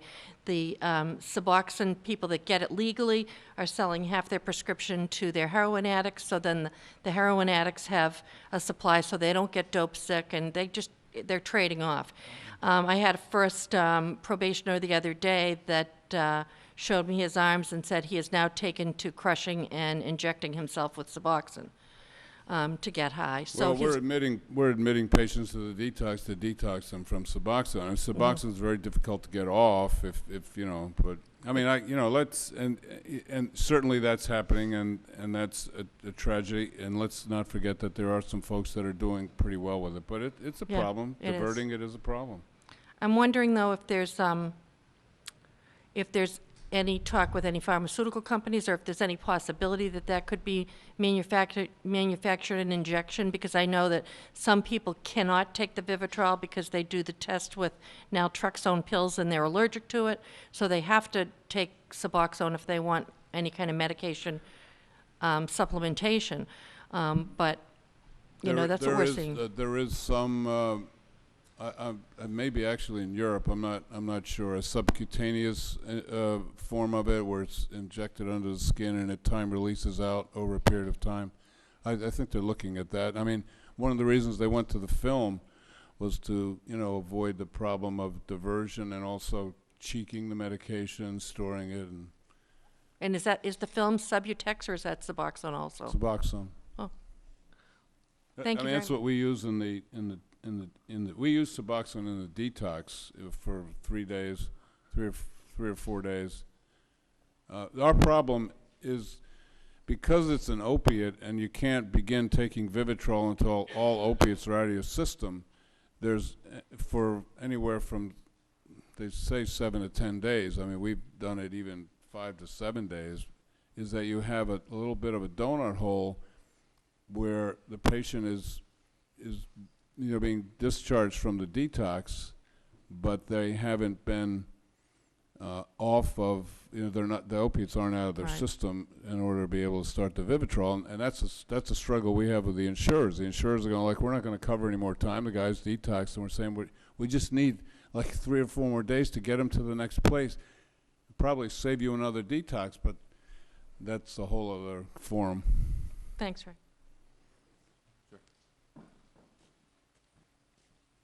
Hi, everybody. My name is Richie, and Christoph and Mr. Tomasi saved my life. I crawled into detox 3 years ago, and but today I'm working for Gosnold at the Miller House. Education is, I believe, the most important thing in recovery. And I told my kids I have a daughter 22, a daughter 20, and my son 17. They don't do drugs. I told them when they were little, if you don't start, you'll never have to stop. And that's worked out. Although they saw me for many years suffer with this disease, they listened to me. I was in the Bronx a year and a half ago at a fellowship meeting, and a little 12-year-old was speaking, and he had both of his arms amputated from intravenous drug use. He was 12. He said, "My mom lied to me. She told me there was no such thing as a boogeyman." So parents, don't lie to your children. Tell them that there is a boogeyman. And it's a disease of addiction. It might save their life. And at that age, it is so important to get that message across. Law enforcement, they're doing their thing. When I was in the Marine Corps, I fought the war on drugs. although I fought the war on drugs, I wasn't educated about the disease. I fell victim to the disease. I went to Miramar, California, military rehab. The first thing they said was, Marines, you have permission to surrender. Surrender your will and be willing to learn what this disease is about, because you cannot kill this disease with superior firepower. It's through education and higher power. It's the only way out. We have that here in Falmouth. We have Gosnold. We have Miller House. We have Emerson House. We have Katamet. We have the education part. As far as Gosnold is concerned, we have the education part covered. But in the schools and at home, it has to start at home. You know, and we have to, us parents, we know about it, but we have to let our kids know just as much about it as we know. My father was a doctor in substance abuse. He just said to me when I was a little kid, just say no. That's it. That's all. When I was 12 years old, my dad took a picture of me running over a hurdle, a lawn chair in the backyard, because I was going to go to the Olympics one day. Well, that picture saved my life 3 years ago, February 1st, 2011, because I had a gun to my head, and I was looking at the picture. Pictures, I was about to pull the trigger. The picture said, please don't do this to me anymore. Please stop picking on me. So it was out of the mouths of babes, just like that little kid in the Bronx who said his mom lied to him. It was me in that picture at 12 that said to me, please don't do this to me anymore. The gig was up. So I did it for the kid. Parents, do it for your kids. You tell them the truth about this.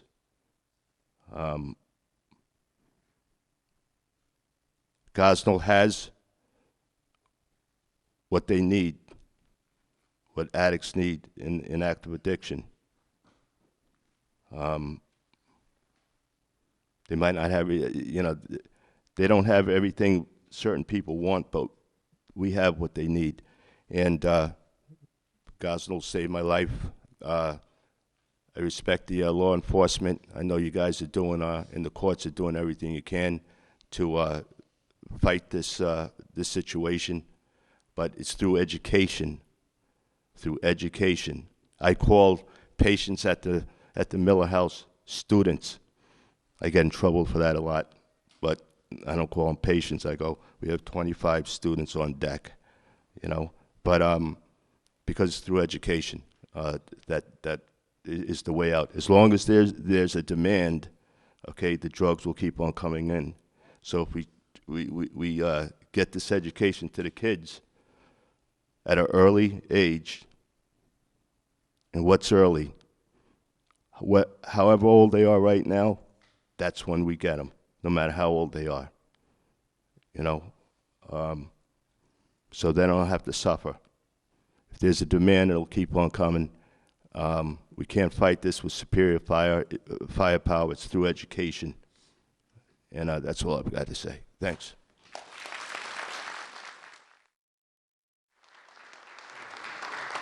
I usually wimp out doing things like this, so. But I've been sitting here thinking and sitting on my hands and saying, don't get up, don't get up. But I have to get up because I am concerned for our country, I'm concerned for our state, I'm concerned for my town, and I'm concerned for my family. And, you know, I was sitting here thinking about all the things that over time in my life with addiction that I've learned. And I grew up in an alcoholic family. My father was notorious in the town that I grew up in, unfortunately, for many reasons. And throughout his life, he became notorious being sober because he didn't care who knew about him being sober, that he went to AA, but he displayed his life in a different light.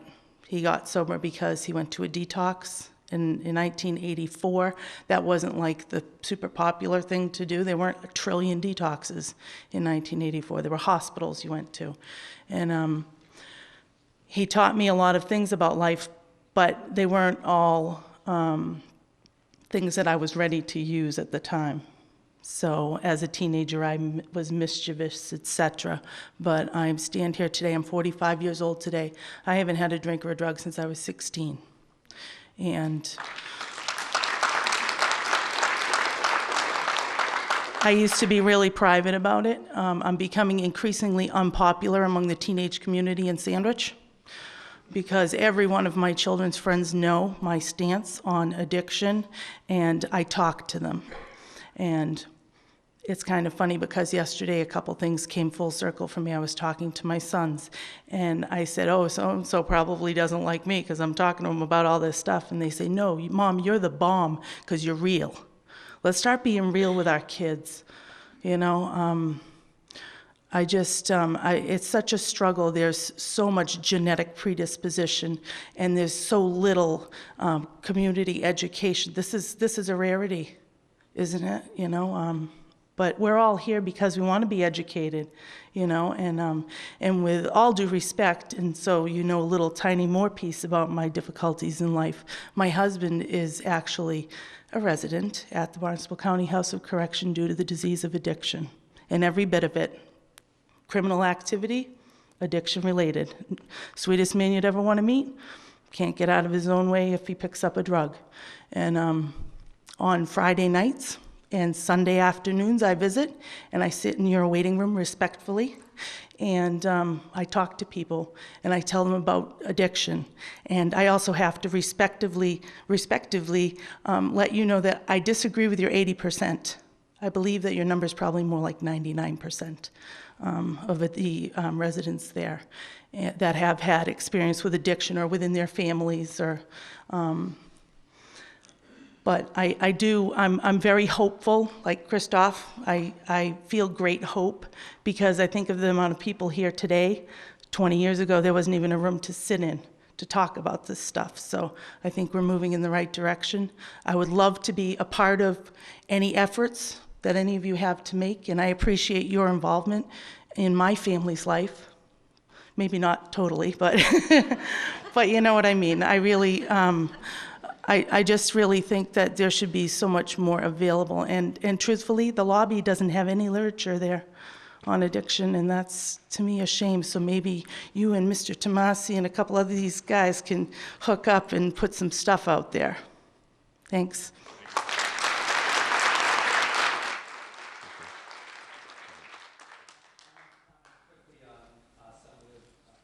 Things that the last two speakers spoke about.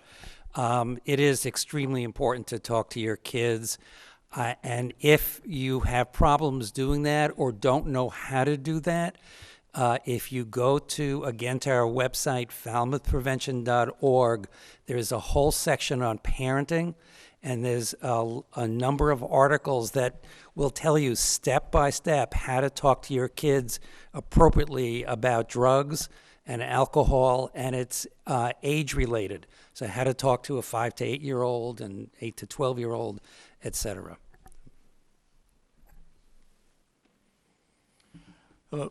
Christoph, first of all, praise God for your testimony. That was really awesome, and I know you're going to be a blessing to others throughout your counseling career. So praise God for your effort. I just want to say, we're all parents. We're all victims of this drug. What we're experiencing in our town, our community, on Cape Cod and nationwide. You know, whether we have a family member that's addicted or know somebody, you know, one way or another, we're in it because, you know, as a community, you know, I don't know anybody, or at least family-wise, who's addicted, but I'm a victim of the drug because I was robbed.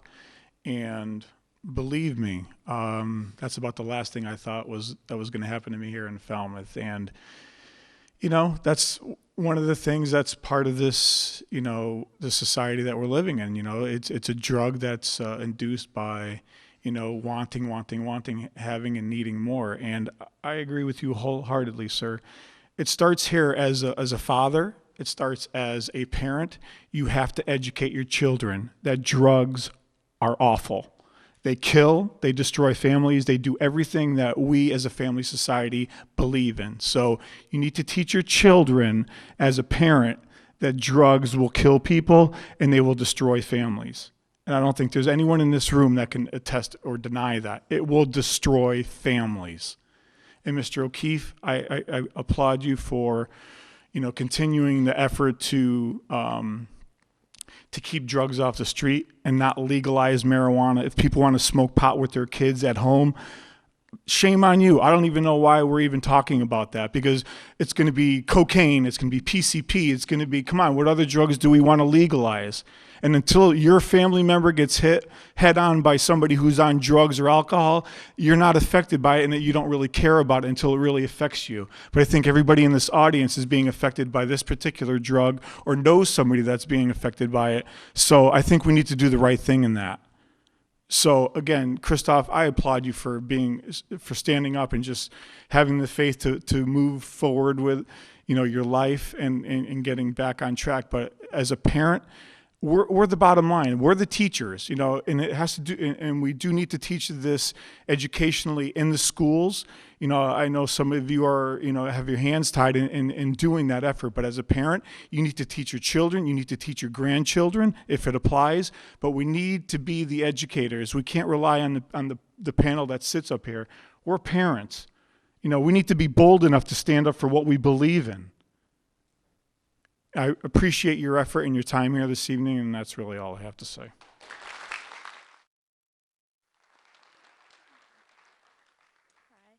My name is Milan. I'm a sophomore in high school, and I just want to add on to the educating in schools and stuff, because I know personally, when I see people talk about their drug addiction and stuff, it hits my heart. I'm a emotional person, but I see other people, they don't have an effect by it, just by someone talking about it, they're like, oh, that was boring or whatever. And I think it was last summer I got an opportunity to go with the church to a program called the 99, and it was room after room after room, going in to see what it's like to have a drug addiction. And we saw heroin addicts and crack addicts and their behavior and what they look like, and we experienced what it was like. And I think more hands-on stuff like that is more powerful, because you said, we're young, our minds aren't fully developed, so just talking to us doesn't really process in some of our brains. We're not all mature. So I just feel if we could do more hands-on stuff like that, you could prevent it more. Thank you.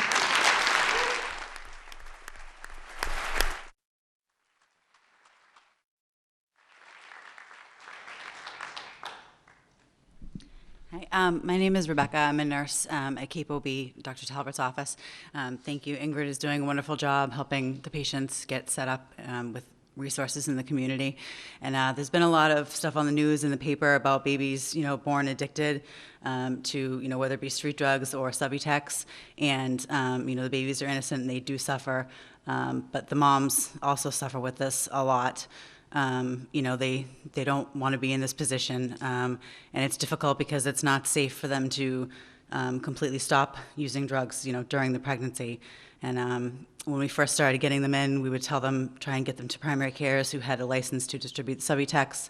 And it got to the point where 2 of our physicians actually got X licenses, and now they are prescribing, because these patients would come to us in crisis saying, I'm taking, 6 Percocet 30s a day, and now I don't have the money and I can't afford it, and I know it's not good, to detox. So, we needed something to help them. So our doctors did that. But Emerson House is wonderful.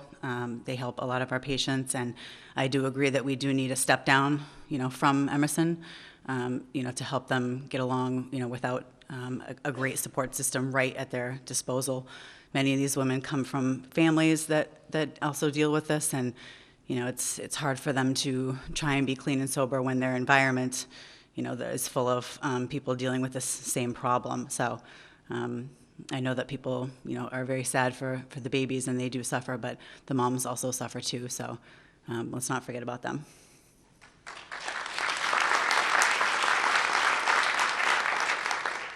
My name is Beverly Costa-Ciavola. I'm a longtime resident. I grew up here in Falmouth.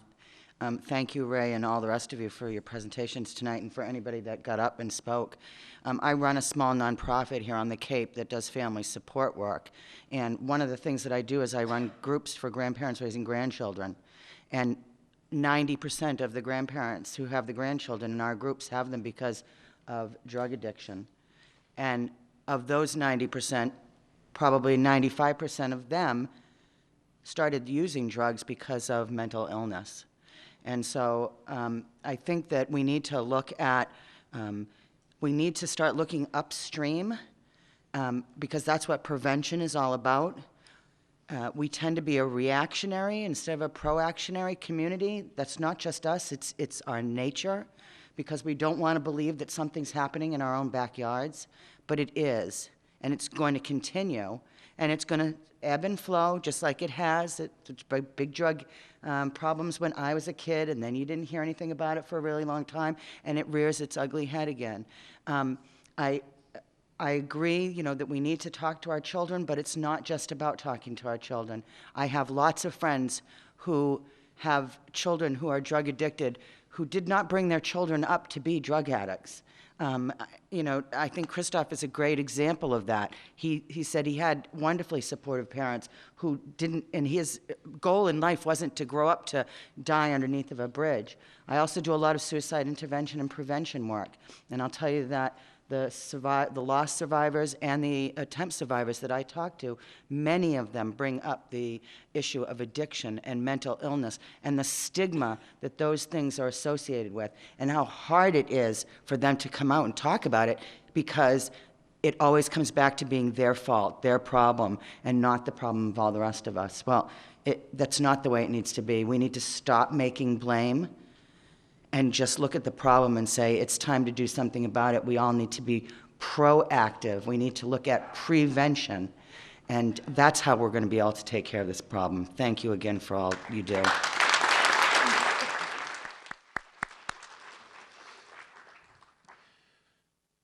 Well, that was quite a bit. And very informative, I believe. And I believe we will have another forum. I think we're all in agreement. We're not going to solve it all here tonight. We can't. It's a first step. Get people talking, get the dialogue moving. That's how we're going to solve this problem. So we will have something later on in the fall. I'd like to thank the panel, please. They did a great job.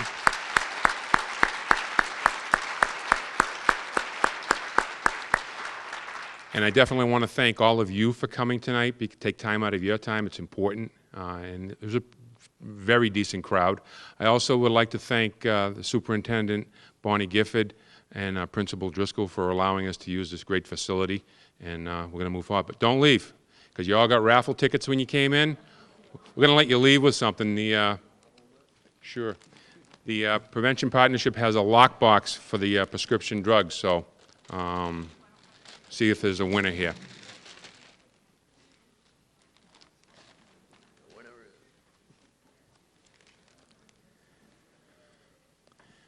Five 562-135. Some people have left, so don't run away yet. 135. No?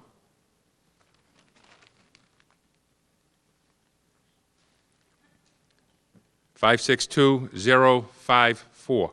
054. We have a winner. Again, thank you very much, and I appreciate it, and I hope you got some information that you needed. Thank you.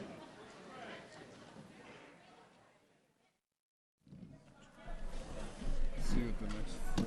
Yeah.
Excuse me.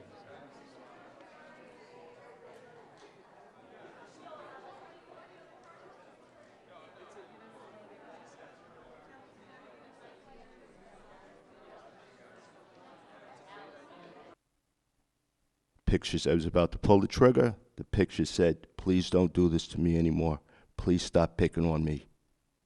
So it was out of the mouths of babes, just like that little kid in the Bronx who said his mom lied to him.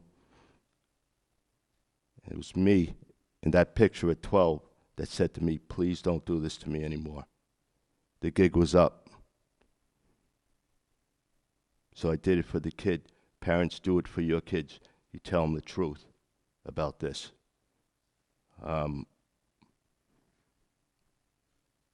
Gosnold has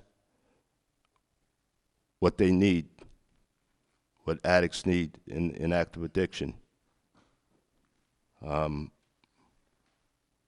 They might not have, they don't have everything certain people want, but we have what they need. And Gosnold saved my life. I respect the law enforcement. I know you guys are doing, and the courts are doing everything you can to fight this this situation, but it's through education. Through education, I call patients at the Miller House students.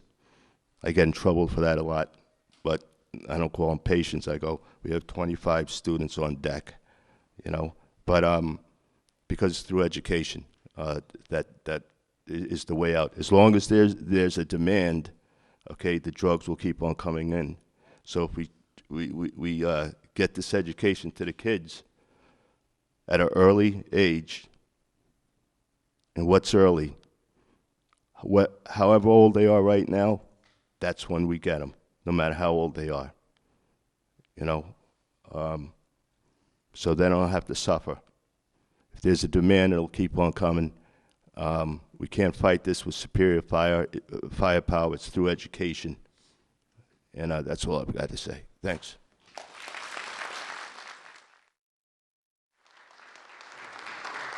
I usually wimp out doing things like this, so. But I've been sitting here thinking and sitting on my hands and saying, don't get up, don't get up. But I have to get up because I am concerned for our country, I'm concerned for our state, I'm concerned for my town, and I'm concerned for my family. And, I was sitting here thinking about all the things that over time in my life with addiction that I've learned. And I grew up in an alcoholic family. My father was notorious in the town that I grew up in, unfortunately, for many reasons. And throughout his life, he became notorious being sober because he didn't care who knew about him being sober, that he went to AA, but he displayed his life in a different light. He got sober because he went to a detox in 1984. That wasn't like the super popular thing to do. There weren't a trillion detoxes in 1984. There were hospitals you went to. And he taught me a lot of things about life, but they weren't all things that I was ready to use at the time. So as a teenager, I was mischievous, etc. But I stand here today, I'm 45 years old today. I haven't had a drink or a drug since I was 16. And I used to be really private about it. I'm becoming increasingly unpopular among the teenage community in Sandwich, because every one of my children's friends know my stance on addiction, and I talk to them. And it's kind of funny because yesterday a couple things came full circle for me. I was talking to my sons, and I said, oh, so-and-so probably doesn't like me because I'm talking to them about all this stuff. And they say, no, Mom, you're the bomb because you're real. Let's start being real with our kids, it's such a struggle. There's so much genetic predisposition, and there's so little community education. This is a rarity, isn't it?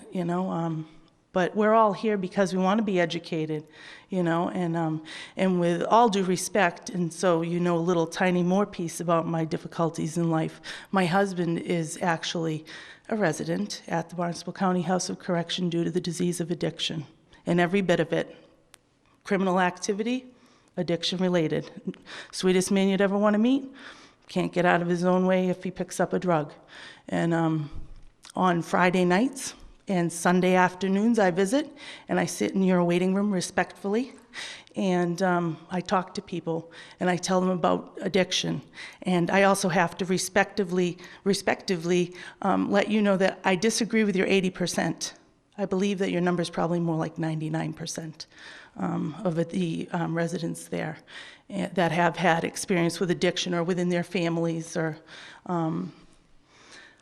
But I'm very hopeful, like Christoph. I feel great hope because I think of the amount of people here today. 20 years ago, there wasn't even a room to sit in to talk about this stuff. So I think we're moving in the right direction. I would love to be a part of any efforts that any of you have to make, and I appreciate your involvement in my family's life. Maybe not totally, but but you know what I mean. I really, I just really think that there should be so much more available. And truthfully, the lobby doesn't have any literature there on addiction, and that's, to me, a shame. So maybe you and Mr. Tomasi and a couple of these guys can hook up and put some stuff out there. Thanks.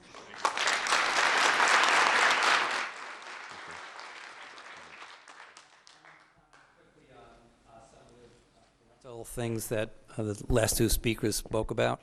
It is extremely important to talk to your kids, and if you have problems doing that or don't know how to do that, if you go to our website, falmouthprevention.org, there's a whole section on parenting, and there's a number of articles that will tell you step by step how to talk to your kids appropriately about drugs and alcohol, and it's age related. So how to talk to a 5 to 8 year old and 8 to 12-year-old, etc.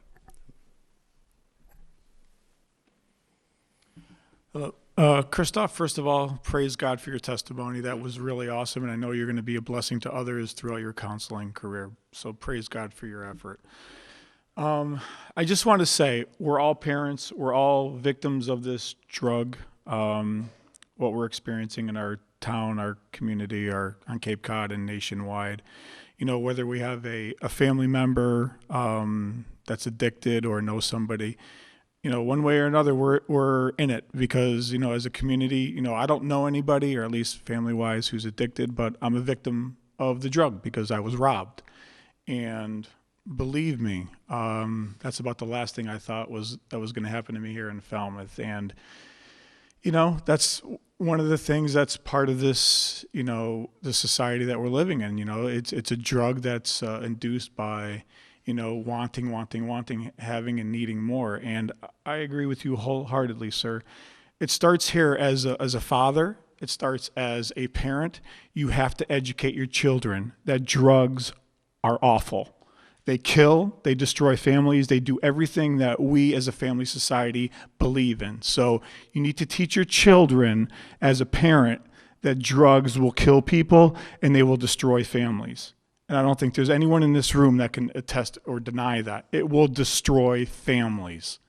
And Mr. O'Keefe, I applaud you for, you know, continuing the effort to keep drugs off the street and not legalize marijuana. If people want to smoke pot with their kids at home, shame on you. I don't even know why we're even talking about that, because it's going to be cocaine, it's going to be PCP, it's going to be, come on, what other drugs do we want to legalize?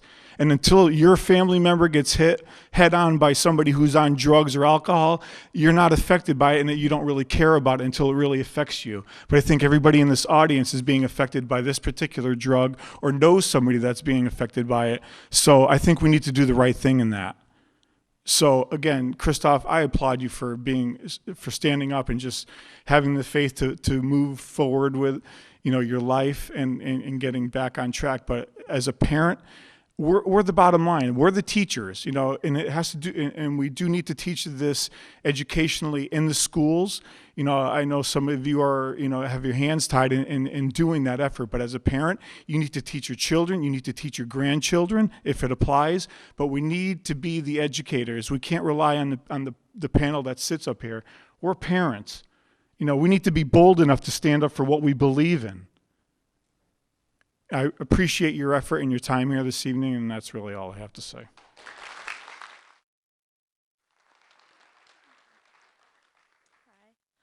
My name is Milan. I'm a sophomore in high school. And I just want to add on to the educating in schools and stuff, because I know personally, when I see people talk about their drug addiction and stuff, it hits my heart. I'm a emotional person. But I see other people, they don't have an effect by it, just by someone talking about it, they're like, oh, that was boring or whatever. And I think it was last summer I got an opportunity to go with the church to a program called the 99, and it was room after room after room, going in to see what it's like to have a drug addiction.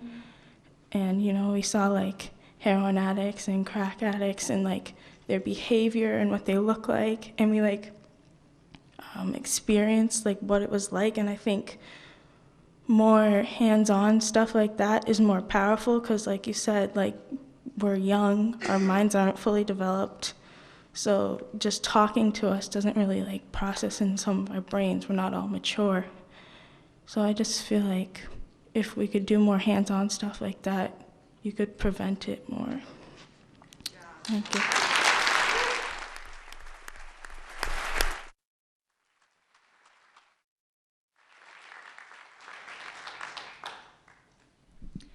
Hi, my name is Rebecca. I'm a nurse at Cape OB, Dr. Talbert's office. Thank you. Ingrid is doing a wonderful job helping the patients get set up with resources in the community. And there's been a lot of stuff on the news and the paper about babies, born addicted to, whether it be street drugs or Subutex. And, the babies are innocent and they do suffer. But the moms also suffer with this a lot.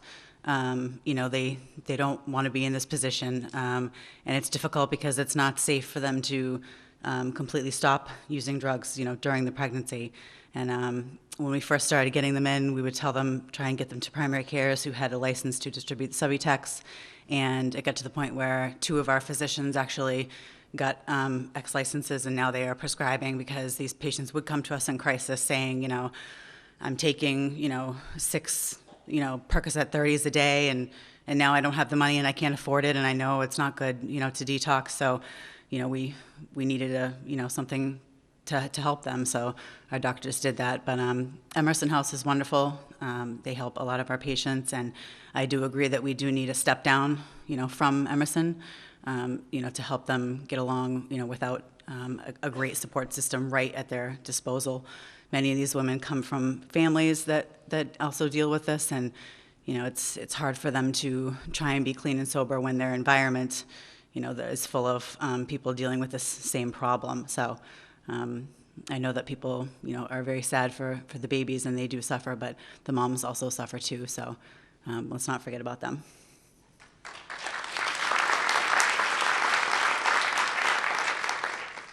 My name is Beverly Costa-Ciavola. I'm a longtime resident. I grew up here in Falmouth. Thank you, Ray, and all the rest of you for your presentations tonight, and for anybody that got up and spoke. I run a small nonprofit here on the Cape that does family support work. And one of the things that I do is I run groups for grandparents raising grandchildren. And 90% of the grandparents who have the grandchildren in our groups have them because of drug addiction. And of those 90%, probably 95% of them started using drugs because of mental illness. And so I think that we need to look at, we need to start looking upstream, because that's what prevention is all about. We tend to be a reactionary instead of a proactionary community. That's not just us, it's our nature, because we don't want to believe that something's happening in our own backyards, but it is. And it's going to continue, and it's going to ebb and flow just like it has. It's big drug problems when I was a kid, and then you didn't hear anything about it for a really long time, and it rears its ugly head again. I agree, that we need to talk to our children, but it's not just about talking to our children. I have lots of friends who have children who are drug addicted, who did not bring their children up to be drug addicts.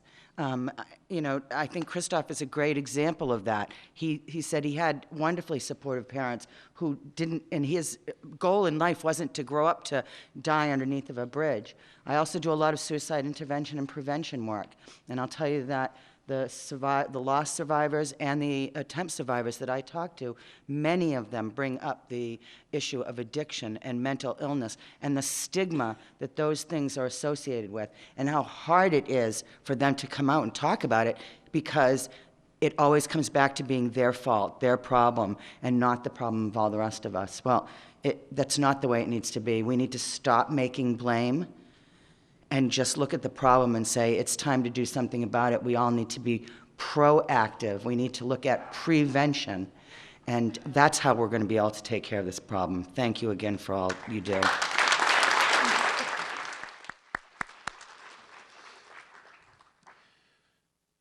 Well, that was quite a bit, and very informative, I believe. And I believe we will have another forum. I think we're all in agreement. We're not going to solve it all here tonight. We can't. It's a first step. Get people talking, get the dialogue moving.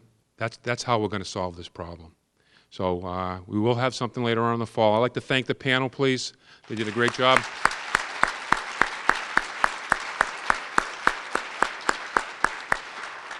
And I definitely want to thank all of you for coming tonight. Take time out of your time. It's important. And it was a very decent crowd. I also would like to thank the Superintendent, Bonnie Gifford, and Principal Driscoll for allowing us to use this great facility. And we're going to move forward. But don't leave, because you all got raffle tickets when you came in. We're going to let you leave with something. The Prevention Partnership has a lockbox for the prescription drugs. So see if there's a winner here.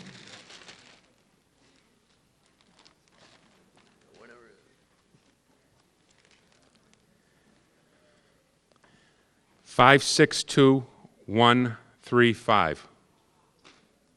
Some people have left, so don't run away yet.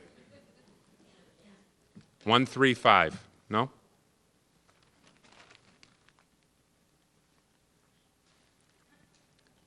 Five 562-054.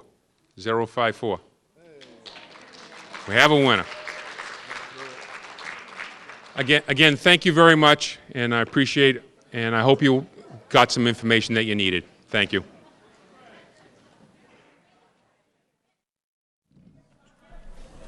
See you at the next forum. Yeah.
Excuse me.